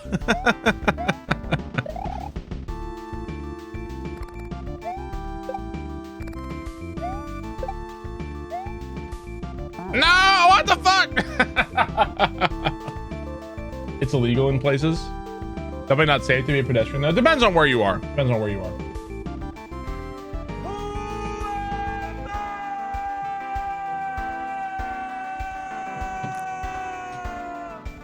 Anderson, thank you for the 56 months. Thank you very much. Appreciate it. I can tell you this. Used to live in Jacksonville, Florida. Used to. Not anymore. Now I live in Charlotte, North Carolina. When it comes to like infrastructure of public transport, you pretty much, there really is no public transport in Jacksonville. There's none. Very little anyway. Now, there's a bus line here. There's like a tram that goes around town. It's way, way better here in Charlotte than it is in Jacksonville, Florida. Like insanely better. So, and there's plenty of pedestrians here in Uptown. It just depends on what city you're in and where you are. Yeah, yeah. So every city in America is going to be pretty different. American cities are fucked unless you own a car. It depends on the city, but yeah. Florida in general has bad public transit. Yeah, Florida also has bad public transit for sure. No doubt about that. Never come to Boston. What's wrong with Boston? I've never been to Boston.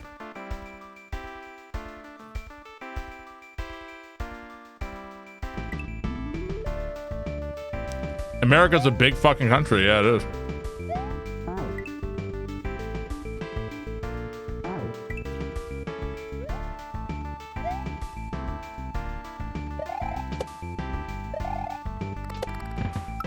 Oop.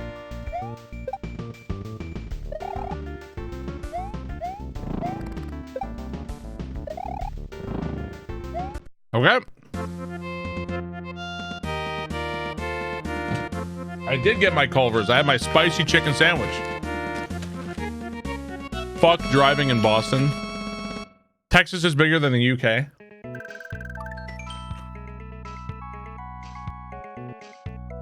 No, I'm gonna fly from New York to California. It does fly from New York City to Ireland. The shit's big.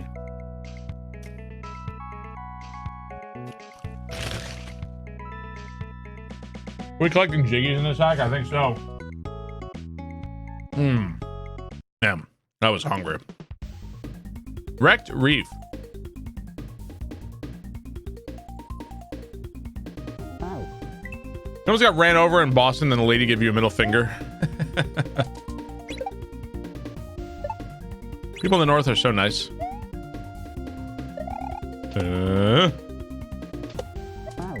Oh, okay. Deserved. Flying is not the same. There are specific routes to take to not always take a straight line.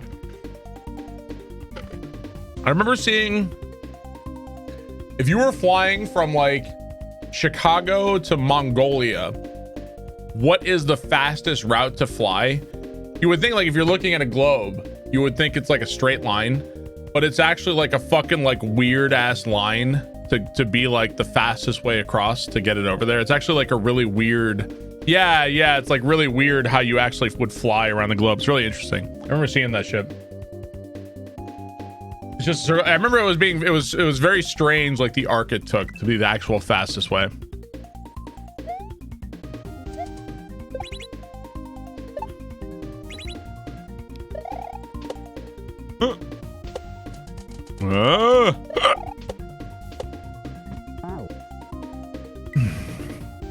Woke globalist. Neil deGrasse Barb. Don't some airlines offer polar flights now? I don't know. At this point, I'm scared to fly because I'm gonna get caught up in somebody's like TikTok video or something. Somebody's gonna be like, a group of Christians are singing on the plane, Kumbaya. Like some fucking shit's gonna happen to me on a fucking plane nowadays. I don't want to fly. Valid phobia. Like I don't know what it's gonna be, but I don't want it. I don't want it.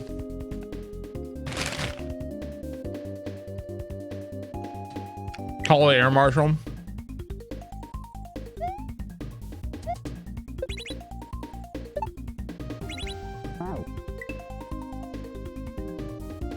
Imagine seeing me in one of those videos. A Jehovah's Witness is gonna have a meltdown.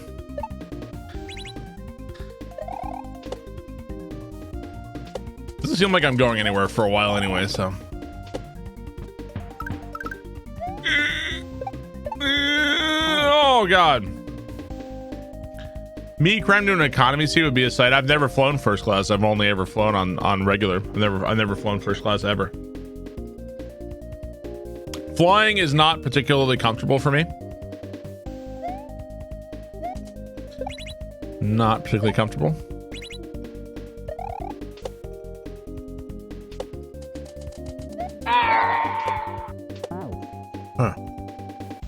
Dio, thank you for the 40 months. Thank you, Dio. Hi, Barb. Been swamped W/work lately, but hope you, Katie, and the babies are well, Barb laugh. Yeah, we're doing good. We're doing good. Hope you're doing well too, dude. Thank you very much.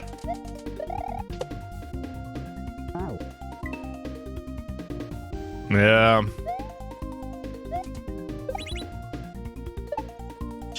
So we've been doing like, Katie's been taking them to like little therapy sessions.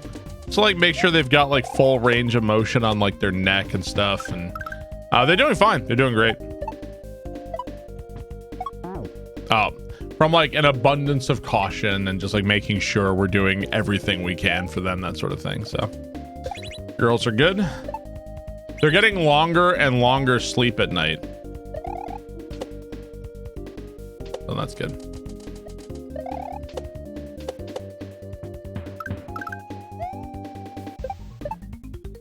Damn. The girls are in gymnastics already. No, we still have night nurses, but I think we're going to start weaning off of those. I'm sleeping okay. They're not sleeping quite through the night, but they're almost sleeping through the night.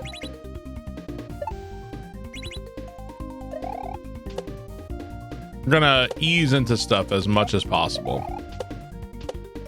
Damn it. They sleep in separate rooms. Oh, the babies? No, they're both in the same room. They have separate cribs. We often use like a pillow called the boppy for them to sleep. It's like a big double cushion for both babies. And you know, sometimes it's just like how, yeah, the boppy, we got one of those too. Like you're not supposed to, like, you still want them to sleep in the crib. But sometimes, man, like, it's okay. Like, we end up using it. Sometimes you just need a place to put them for a little while, and if they're sleeping and stuff, like, you just need it for a while. Also, Katie went to it was like a group for people who have multiples or whatever, and she brought that up. Apparently, like, everybody there, like, their kids were like, you know, 5 or 10 or 15 or whatever, right? So Katie went to this group, and they're like, oh, the babies, because she was apparently the one with the youngest babies. Or we were the youngest family or whatever. This is on Sunday or Saturday, right? She went, and she mentioned that we used the boppy, and the other parents were like, nobody gives a shit, just keep using the boppy. Like, nobody, don't worry about the negative effects of using the boppy, just fucking do it, don't worry about that shit. So we kind of got the okay based on that. Oh, that's a shell. Okay. It's like all right, so you know, like a neck rest. Imagine a neck rest. You know, you put that around it's a pillow, you put it around your neck on like a plane. Imagine two of them side to side. So you put the baby on it, and like their legs are forward. So it's double, so you can have both babies next to each other. It's like a good way to feed them both at the same time. You get 2 bottles, you can feed them both the same. Yeah, it kind of looks like a 3. Yeah, pretty much. It allows you to kind of feed both babies at the same time, and just convenience, just very convenient.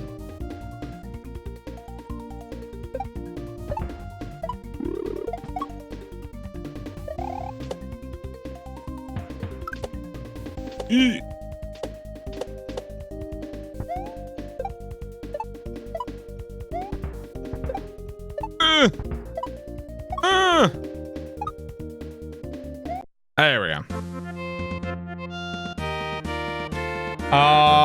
Space Fix and Laser got Kate a boppy for the baby shower, so you say the boppy is just useful. The boppy is just a fucking really useful thing.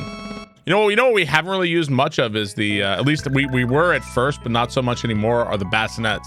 So now we go downstairs and the cats are in the bassinets. Like, great. We bought more furniture for the fucking cats. That's all they fucking needed.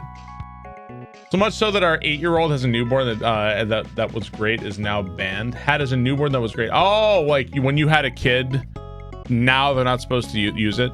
Yeah, like there's all kinds of shit that they told my parents, like babies should not like I think when I was a kid, they wanted us to sleep on our stomachs or something. Like all kinds of things now, like that they used to do. Like things have changed a lot. Like the use of baby powder, now it's not baby powder anymore.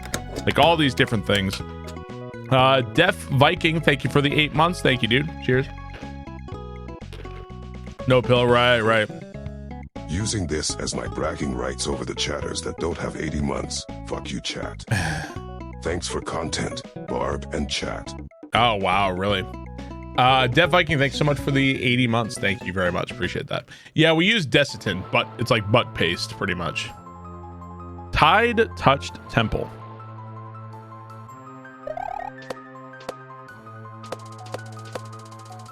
It's a fucking ship's wheel. No. Funny.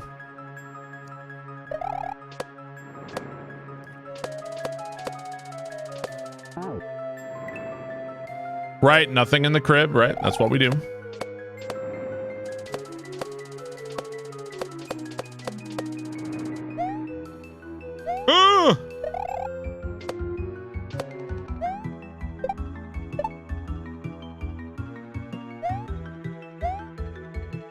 I almost didn't make that jump. Oh, those are fireballs. The art is well done. Yeah, dude, this hack has been I think aesthetically the Jordan's hacks are some of like the best looking hacks. Really cool aesthetics on these. Babies are eating, they're healthy, they're happy, the checkups have gone good. The only thing we've had is a false alarm because of a really gross shit. And you know what? We'll take it.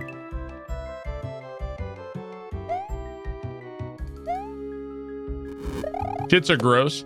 No, you don't understand. Yeah, shit's gross. And then you experience like a really bad shit. Then you're like, oh my fucking God, what's wrong with you?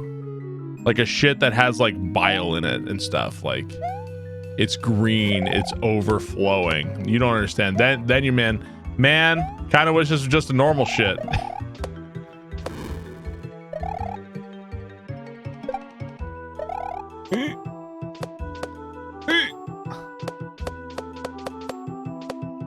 I'm eating, Barb. Guess I'm done eating. Those square ball and chain grabbers make the hitbox even worse. That's fine. I feel like it's impossible. Like I know the hitbox of a ball and chain. Like you're not gonna fuck me up with it. Time to eat curry. Who's hungry?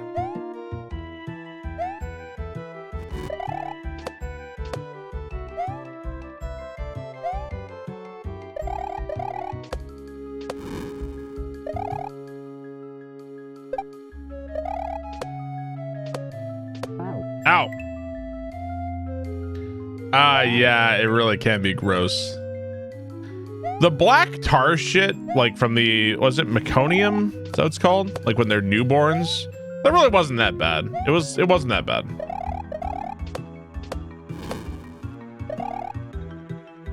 Occasionally they have like a really gross shit. But yeah, it hasn't been too bad.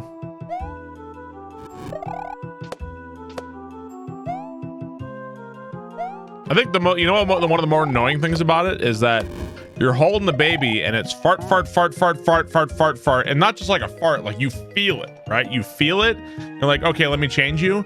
Psych, I didn't shit. I fooled you. And it's like, God damn it. That happens all the fucking time. They're fucking sneaky shitters. That's annoying. It's like, I know you got shit in you. You're farting. Where's the shit at? It's a troll. Choose to dad life. He raced to another month. Hey, thank you very much.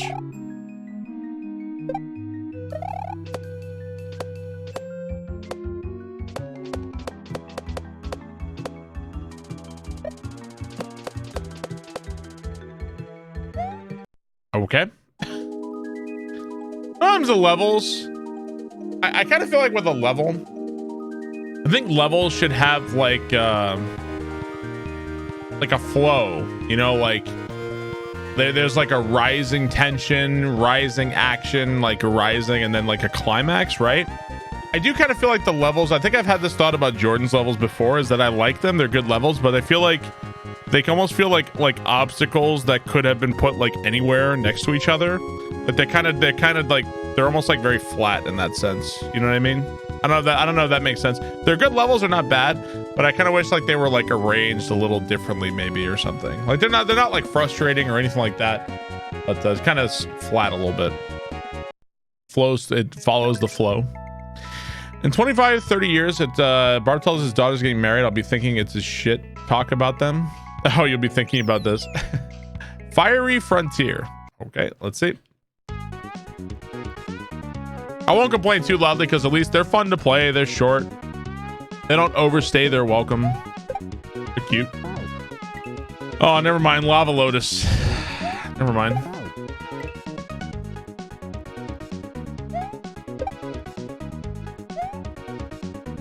Spin.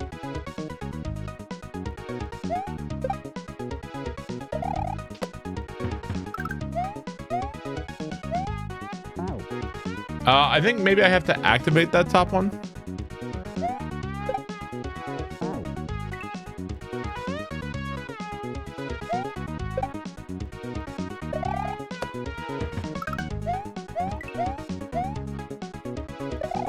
Ow. The worst thing is the Balmer's got some well behaved. I mean, they're only 3 months old, man. They don't really have behavior problems. They want their milk, or they're sleepy and grumpy, or they shit themselves. It's kind of a checklist. You go down through the checklist. If none of the above, then you just cuddle them and then repeat, and then it's going to be something, right? Now that'll change once they actually start developing more and more and more, right? How are they sleeping at night? We're getting longer and longer sleeps out of them. Longer and longer sleeps.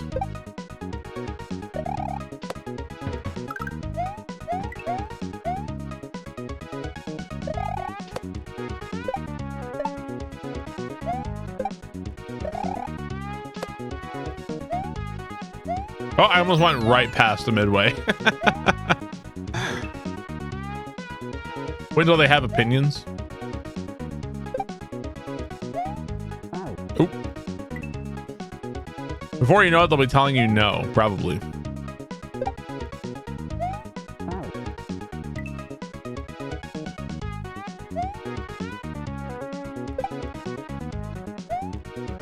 Jeez, man, where do you want me to jump on this fucking thing?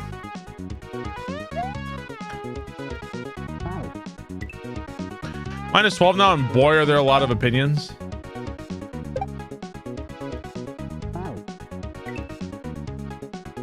Attack really does have great aesthetics. I agree.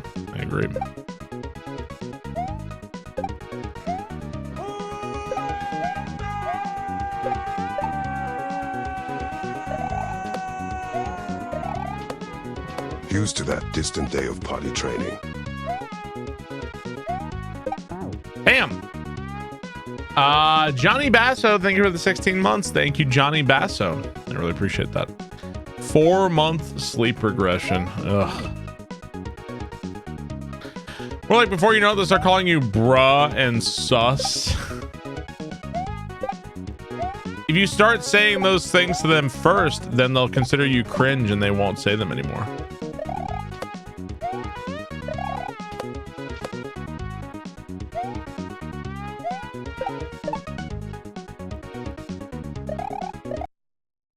That's my strat.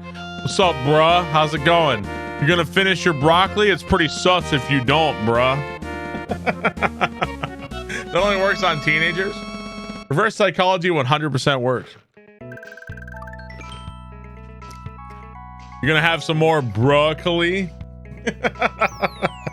Charred crest. Oh, hang on. Oh, okay. My skin is crawling. Do I spin on you? Nope.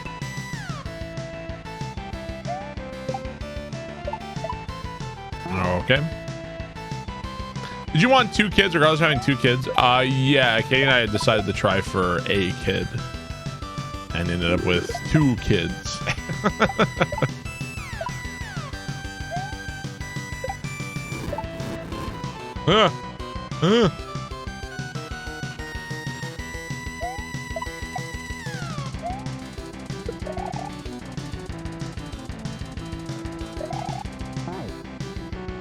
Oh, okay. The heir and the spare. So baby B was an accident. I mean, just having twins in general was an accident. I don't know which one like is which in terms of how that all happened.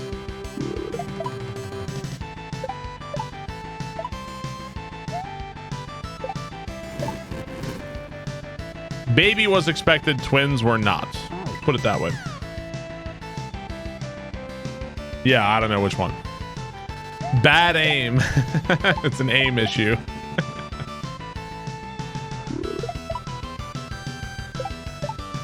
I don't think that's exactly how it works.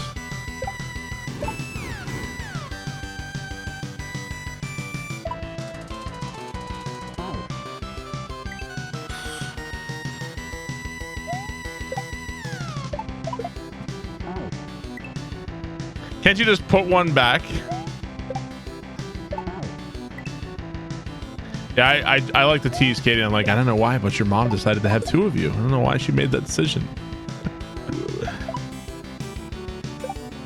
Why 2, Katie? Like, I don't know. I didn't want to.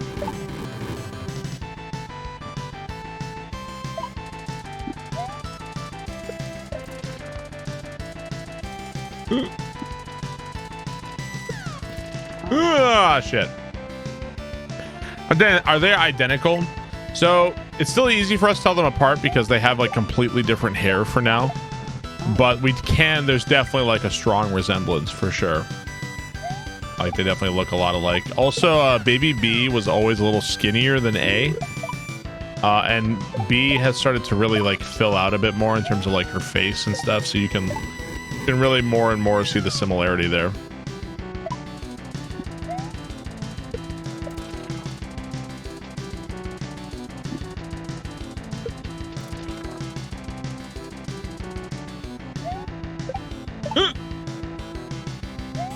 Ah, that was bad.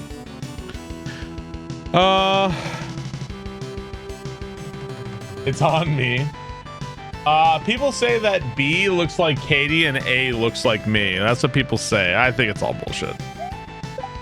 I think they look like babies. I don't think they really look like either of us. They just look like babies.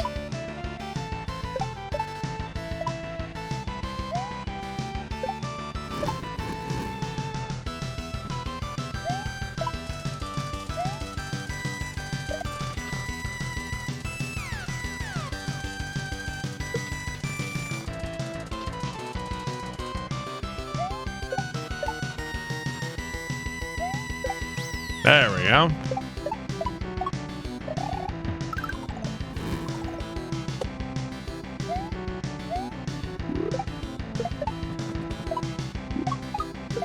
Oops. So I have to drop the shell right there. Okay.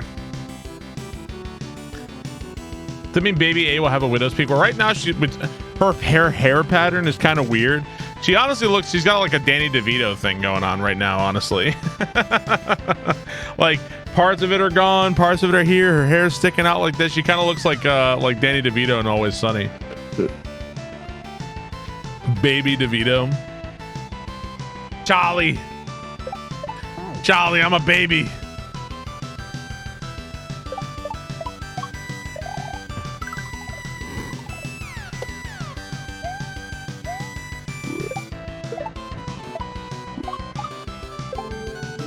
Oops. Awesome one. Thank you for the sub. 49 so fine.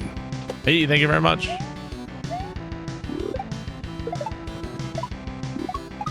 Damn it, I keep forgetting.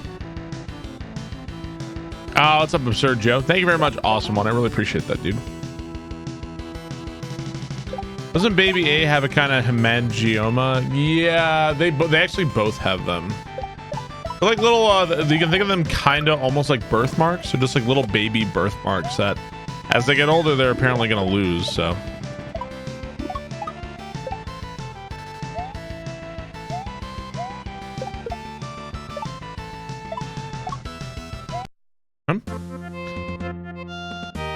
Called an angel's kiss. Thank you, awesome one. I have some bald spots showing that I have no bald spots. Shut the fuck up. Thought I had a heart-shaped red mark right in the middle of her forehead that was 100% gone, but yeah, a little mark's no big deal. Ashen Abyss.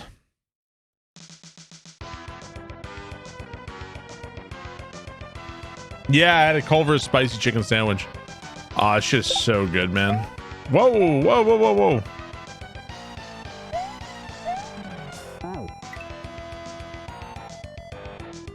You are showing bald spots on the top of your head. That's just not true, man. I'm not going bald. Maybe someday I will. Do not have any bald spots. You feel like you're still improving at Kaizo Mario? I feel like I'm improving at Kaizo Mario. I don't know, man.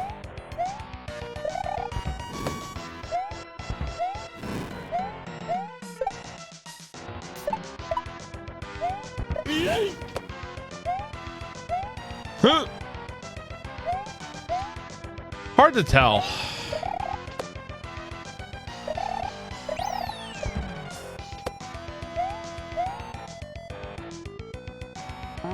Absurd Joe, thank you for the bits. Appreciate that, dude. Thank you very much. It's hard to tell, honestly.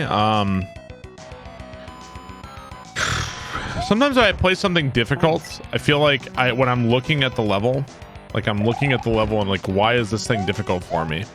I find that a lot of the time it is difficult because it is very frustratingly made, you know? And like, you could argue that if you were good enough, it wouldn't matter, but it's like if this was just made a little bit differently, I would be doing just fine. You know, like this is not a challenging thing at all.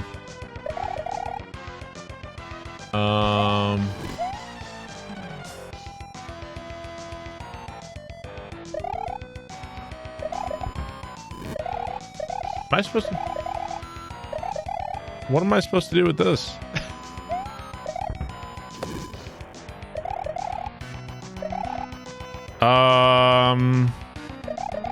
Right. So if you're playing levels with like really like not great design and you're struggling with them, like, do you blame yourself or do you blame the level? And you know, like, sometimes it is my fault, but sometimes I think it is often the level. You know, the level has like this huge problem. I don't understand here.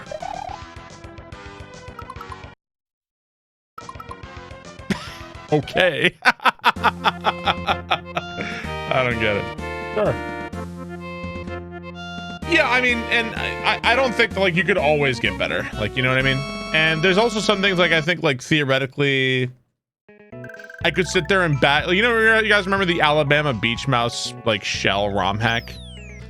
Like I could sit there and I could beat my brains out for hours on that ROM hack trying to do the shell stuff. But at some point you're finding stuff that I don't really even care to do anymore, you know, like really impressive hack, like really cool shell stuff, but I don't really play, that's not really why I play Mario. Like it's really impressive, it's well made, it's really cool, but it's just not really for me, you know what I mean? It's not really what I enjoy doing in Mario. So, you know, I don't know.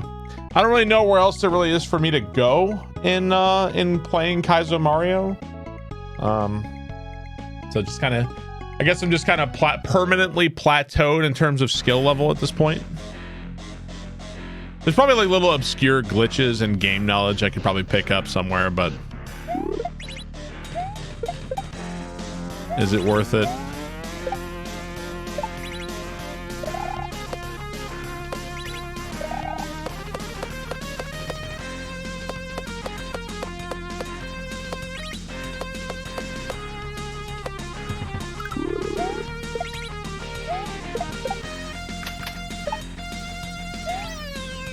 Oh, this. Yeah, gotcha.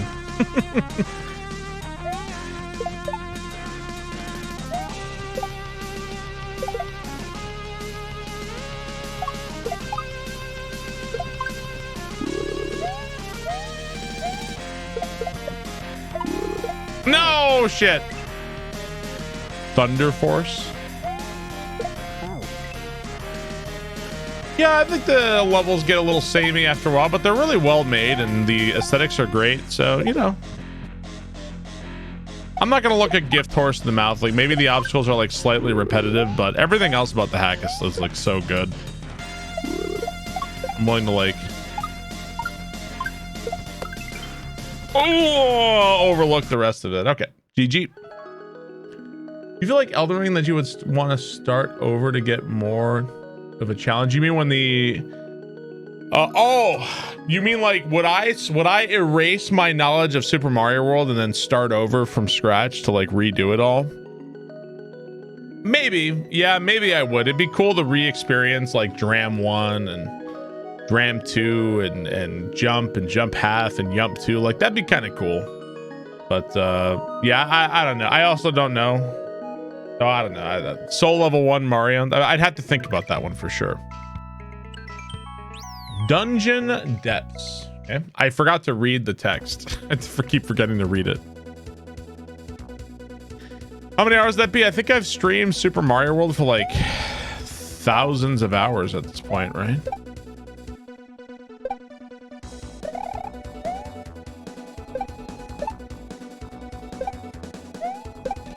It's like 5,000 hours or something. And that's like on stream. Just ton of time to put in to get good. No shit. I probably wouldn't bother at this point. Do you ever get sad that you were never able to play the Grand Poo World series blind? Well, according to everybody, I would just hate it because the stuff I complain about is the stuff I do all the time in my own ROM hacks, according to many people. So maybe it's a good thing. I mean, let's face, they are pretty uninspired, right?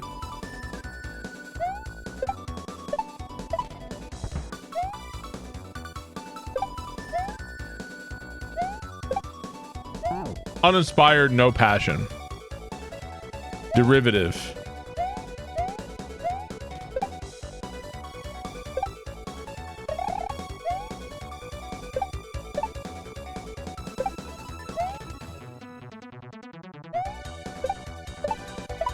I was curious yesterday. I went on to the I was curious. I was thinking about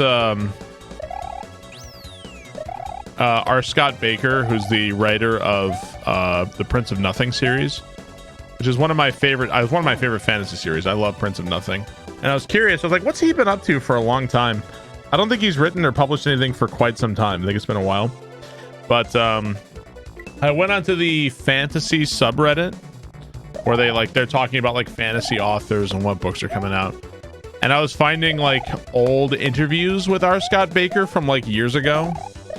And it is like exactly the kind of like ultra pretentious, fart sniffy, like pretty much exactly what you'd expect. But for some reason, like it doesn't bother me when it's coming from him. I don't know why. Like I wouldn't expect anything else from him at this point from R. Scott Baker. Like he has his responses are like, and what's funny was one of the comments was like, as somebody who hasn't read the series, all of the answers here are the most word salad nonsensical things I have ever read. I was like, yeah, that's R. Scott Baker. Yeah, that's the writer, man. He's working on a third era of that series. I really should try to get back into those. I love the first trilogy. I didn't finish the second trilogy. I didn't finish the second one. Anyone who begins their name with an initial is guaranteed to be fart sniffy. Book club? I don't know. I don't think I would do those books for book club because I've already read them. Probably not though. Some people having to get away with that word salad bullshit. R. Scott Baker's a really good writer. He's really good. I like him a lot. Battlement Bridge.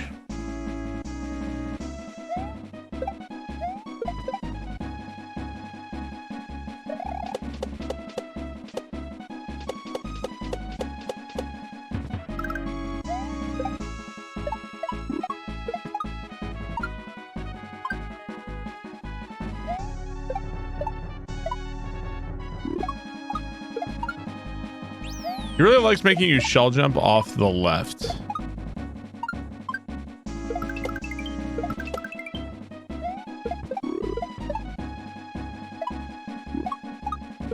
See? Oh. I was confused there. I started reading it because of BBC. Excited for the next one if we have it.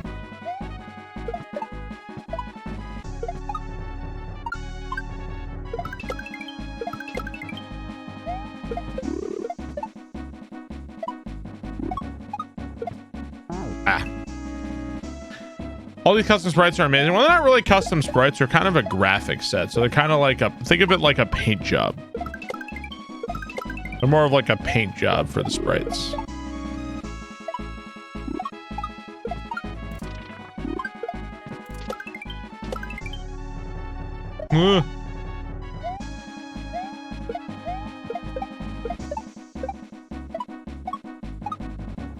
There we go. GG.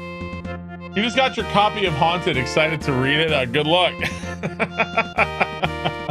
I really want to get Katie to read through Guts. I want to get Katie to read through Guts. Courtyard Conundrum. I want to see what she goes beyond that. Have you ever designed your own sprites? I've taken the disassemblies on S&W Central and then like edited them to do the things I wanted to. But not really so much with graphics, because I don't... When it comes to graphics, for my own levels, I'd prefer not to change the graphics on stuff overall. I like to keep things pretty vanilla. And mechanically, I love to mix with the sprites. Oof.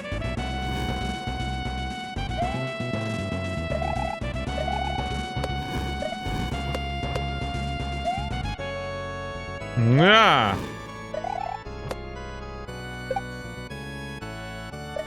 What the fuck? Jeez. I think it guts my ass hurts. I thought you made the custom character sprites in Grand Port 3. Those were made by so some of those came from GDQ from a long time ago. And there were some that were like they were touched up by the artist. I paid for them to do a little bit of extra work on the sprites. And then D to the Fourth was the one. She was the one that coded it in and put it in. So it was kind of a last minute idea that I wasn't sure was going to happen. So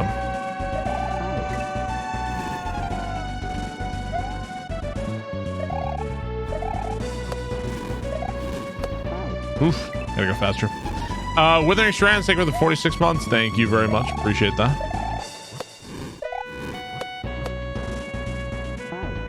You can tell that the poo sprite was made with a lot of love. Yeah.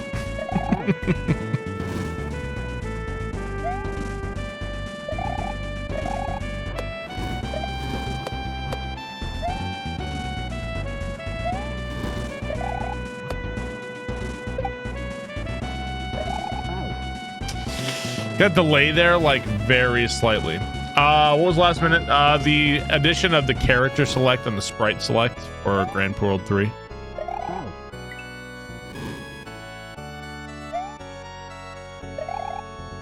So originally it was just going to be the GDQ racers. It was just going to be that, and then it really wasn't that big of a deal to add in more. So that's when we added in like Sonic and Wario and all the other shit too. So what's up, Epo? How's it going, dude?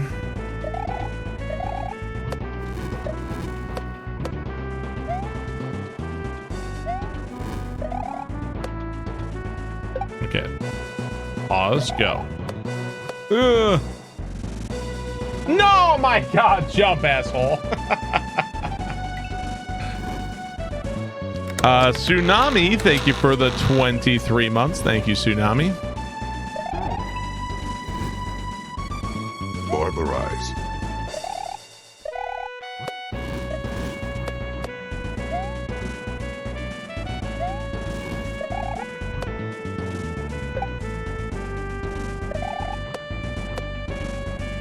Oh.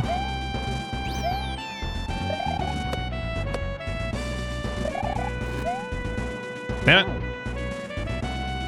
Is Jump Asshole the successor to Jump 2 and Jump Half?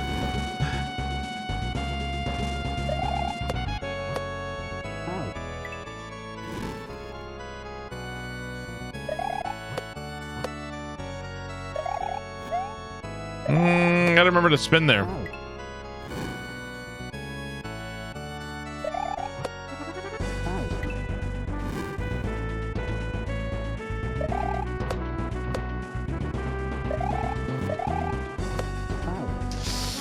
Okay, wait like a little bit longer at that point. Okay.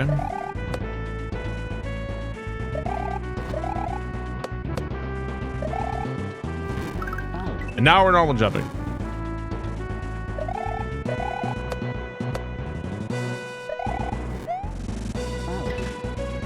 I think they need to make another one called Jump the Other Half. I don't think Jump Team is making too much more.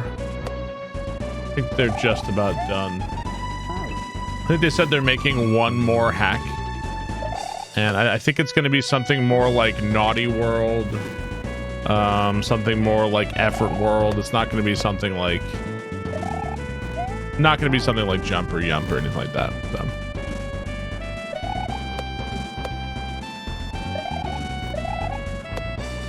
Sadly, the times of Jump and Yump are behind us, I'm afraid.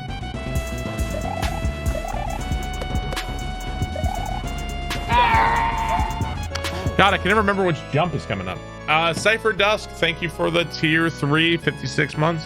Thank you very much. Really appreciate that. I don't think so. I don't think we're gonna get something else like Jump or Jump Half or Yump 2 or anything like that anymore. Now, maybe some of the Jump Team members would eventually want to do something like that again, but they probably won't be called Jump Team at that point. It'd be called something entirely different at that point. I keep doing that. Nump Team? Yeah, who knows?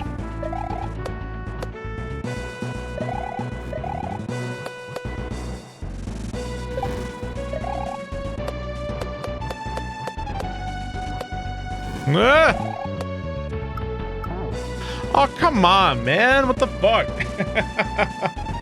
I'll make a new Jump Team with blackjack and hookers.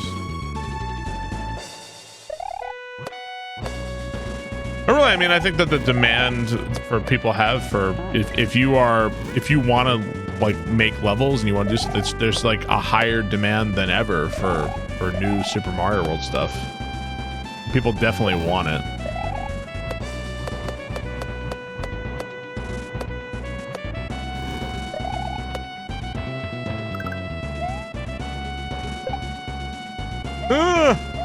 It's a spin, goddammit! It's a spin. Shouldn't they just be Yump Team? This game design looks really cool. Yeah, this hack's been fun so far. Been a fun time.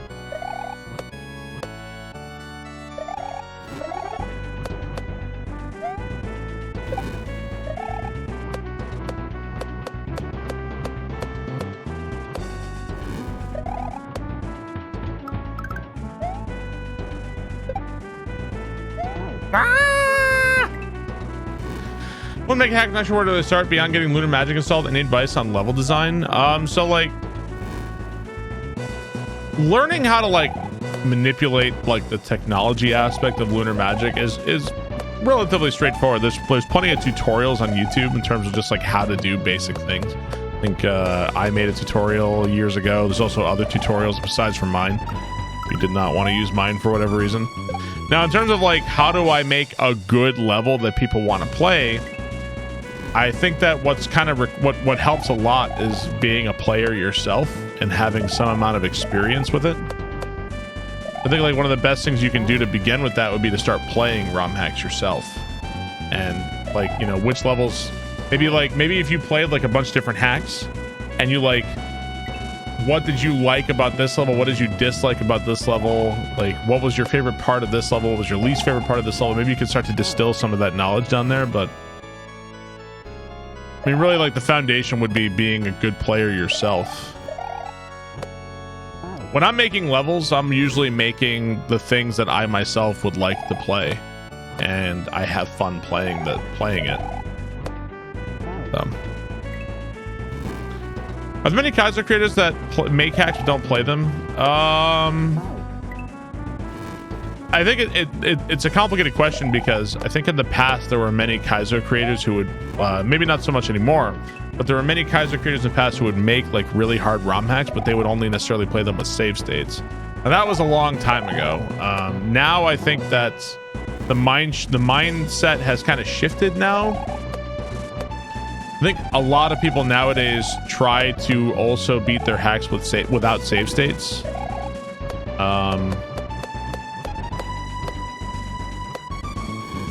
The idea being like, if you can't beat it without save states, kind of like unreasonable to request other people to do that. So I think that like the overall like skill level of everybody has kind of gone up and up and up and up as time has gone on, and because of that. Yeah, there's still pit hacks on SMW Central. They're like tool assisted, you know, there's stuff like that there still. Hard to know if a creator doesn't stream or talk about their own playing. Right, sure. I mean, for me, like, you obviously, people see me play these things like every day. Like, people saw me beat Grand Portal 3 like how many times before I released it, so. This would be crazy to speedrun. I think it's pretty straightforward. You could do this. This wouldn't be too bad of a speedrun. I don't think there's really much to learn beyond just, you know, one cycling and just going all the time, so.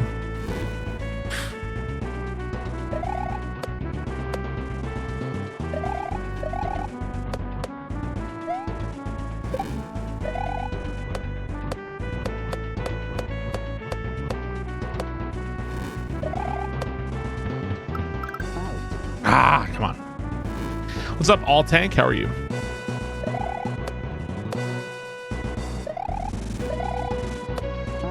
I don't know if you can one cycle that. You don't have strep throat?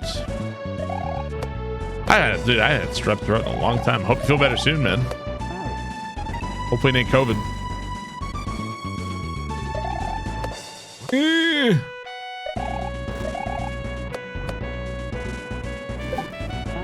Damn, man.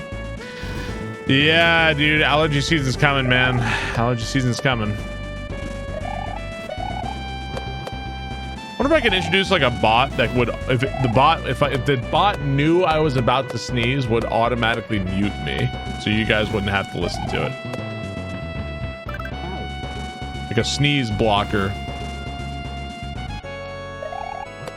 Strep throat is nasty. This part's hard. You know, when I'm sneezing and like I can't even open my eyes, it's kind of hard to have the wherewithal to like, okay, let me mute my thing here. We like your fake sneezes.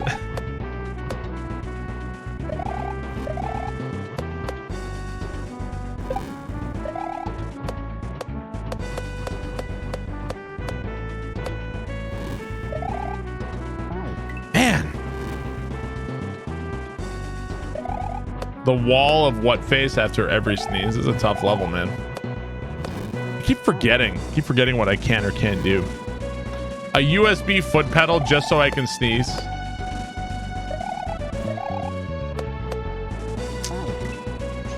Man.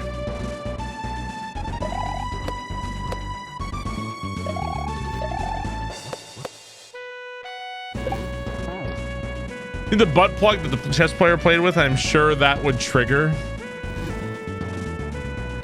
How do you cheat with a butt plug anyway? How do you cheat at chess with a butt plug? Oh, that feels like rook to b7. Like, what is very carefully vibrate with Morse code. I'm thinking bishop to e6.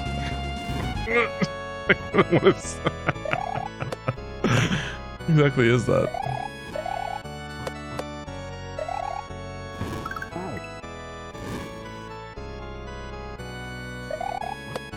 That was debunked, right? That didn't happen, basically.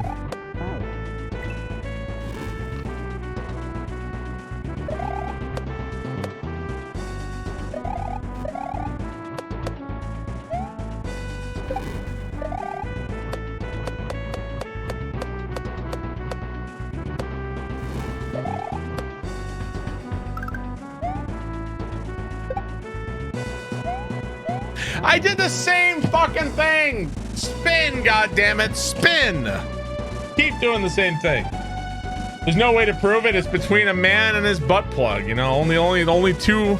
A man. It's between a man and his inanimate object, I guess.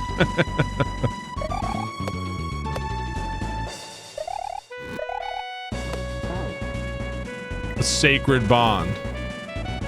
No fun allowed at chess. Man, oh wait, I can't even bring my butt plug to the chess tournament?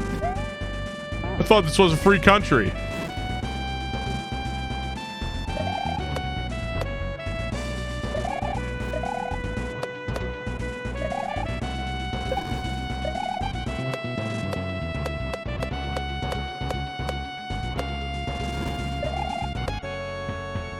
I got itchy nose. Spin, spin, spin, spin, spin, spin! There we go. The officials have to actually examine the said butt plug. Yeah, before now there's a rule in chess that before the match starts, each person has to submit to a cavity search right before it. It's a new rule in chess. Throne room trek. He cheated. So if you look at that game, the butt plug game, if you look at it and you like analyze his moves, does it seem like something like basically he played too well? He admitted to cheating. I'm kind of imagining like the whole time he's making the Dark Souls, like, you know the noises in Dark Souls when you get hit, the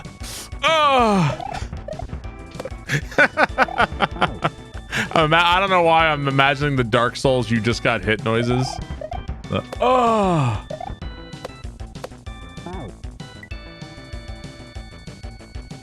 I should long time just follow today. Well, a lot of people will come over. It might take time, but sometimes people come over from YouTube and they're like, finally, like, okay, fine. I guess I'll go.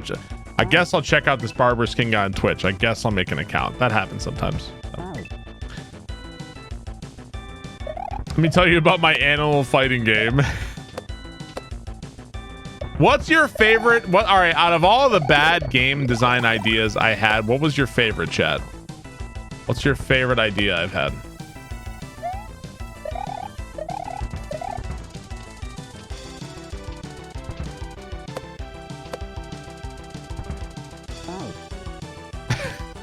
Animal fighter, the hamster one. Seems like you guys really like the Seinfeld beat 'em up. Seems like you guys really like that one. Dude, just imagine the soundtrack of the Seinfeld beat 'em up. Just imagine it. Hang on. Imagine what you could do with the music. 1 second. You could do so much with the music.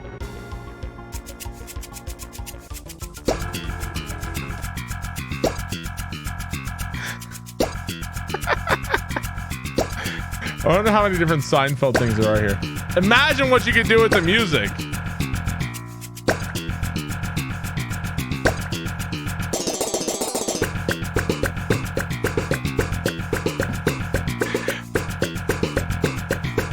What's the Hamstervania? You know about the Hamstervania? Hang on.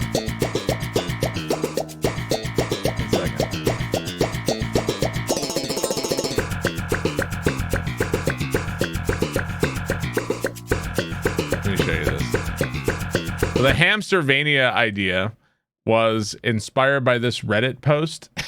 It might have been Reddit. It might have been Twitter where it came from originally. I don't know. Here it is. This guy made a hamster thing for his a maze for his hamster. Building my hamster a whole Metroidvania for him to suddenly die in. So I think my idea is you literally have a hamster Metroidvania kind of like this. And part of the idea is so like it'd be obviously you're going through this whole thing. I think it should also connect to a big fish tank. I think there should be a fish tank level. I also think that at some point you can escape the Metroidvania in like the ball, you know, like the little hamster balls. You get to escape in the ball, but you got to watch out for the cat that's going to swat you around or the dog that's just going to crack it open and kill you. I also think that when you die in this game, it's not that you die and you respawn. They just buy a new hamster. So every time you come in, you're like a different hamster with like different colors. Maybe you can find like the previous dead hamster. So like every time they just buy a new one for their kid. It's a pretty cool idea. Actually, like every time it's just a different hamster. Maybe they'd have different abilities or something. I don't know. I think there should be an exercise wheel in them too. Maybe those refill your health or they increase your health or something, right? So that was the idea for that anyway. Like Returnal. Anyway. I've had some, see, good ideas. And no, I do not have a background in game design. I just have incredibly good ideas, Chad. Just incredible ideas. I think my favorite idea is the animal fighting game. I still want to play an animal fighting game where it's like, all right, I choose blue whale, golden retriever, and an ant versus a silverback gorilla, a lion, and a house cat. So I want that fighting game. I think that fighting game would be awesome.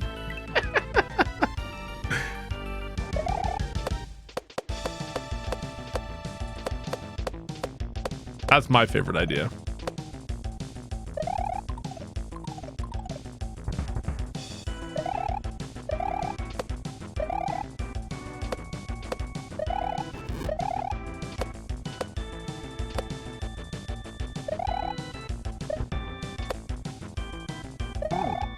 Okay, just gotta keep going there. Will you show the inspiration for the animal fighting game Gorilla Wins? A beat 'em up? The levels are very, yeah, the aesthetic of these hacks is 10 out of 10 for sure.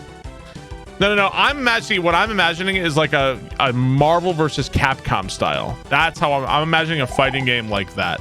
See, Marvel versus Capcom already does this shit where like, you can be Ryu and you can be fighting against Sentinel, right? It already does this shit. That's like these kind of crazy matches and like things that would never happen. Or like the Incredible Hulk versus Mega Man, right? See, I want that, but with animals.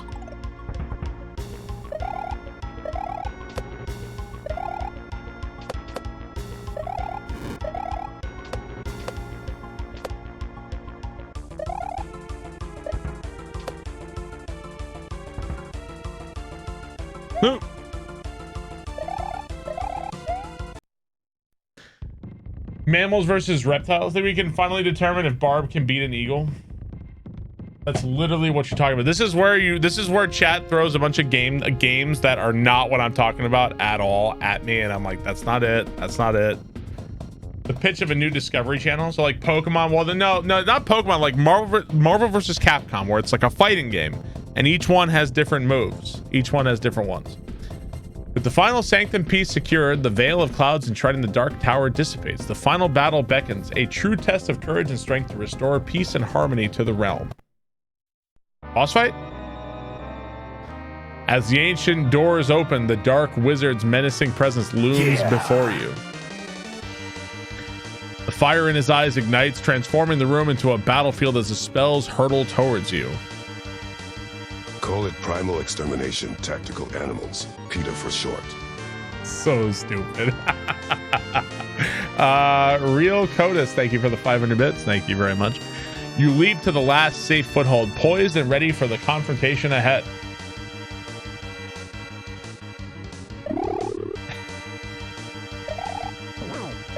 Magic Scuba Boss. He's taking out my ground.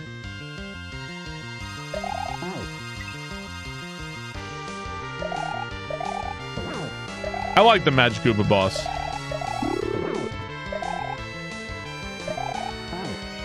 I hate the Magic Scuba Boss.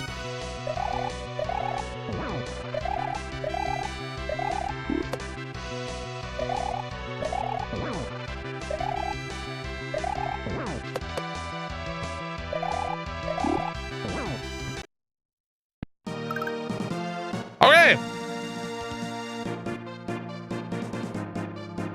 Boss defeated.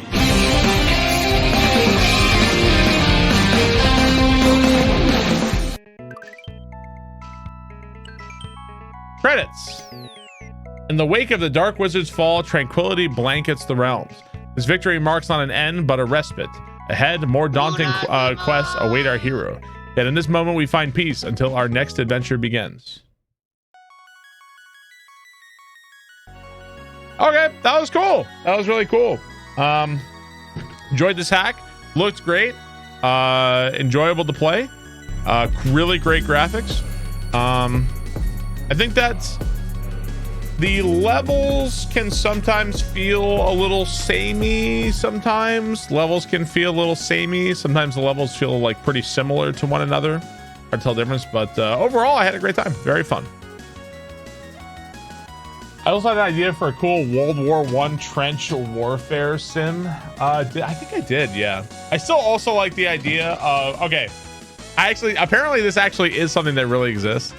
A game called Deck Builder, where you are building, it's a deck builder about building a deck for a pool. So you have to like, it's a deck, I just want Deck Builder to exist. I don't know why. You have to pull cards. I just want that to exist. I also want a game, I want a tower defense game where you literally play as a tower. Like imagine you play as like an Age of Empires tower and you're fighting off waves of enemies with like different abilities, that sort of thing. I want a tower defense where you literally are a tower. I want that too. Coffee table book about coffee tables. At some point I start to sound like Kramer, don't I?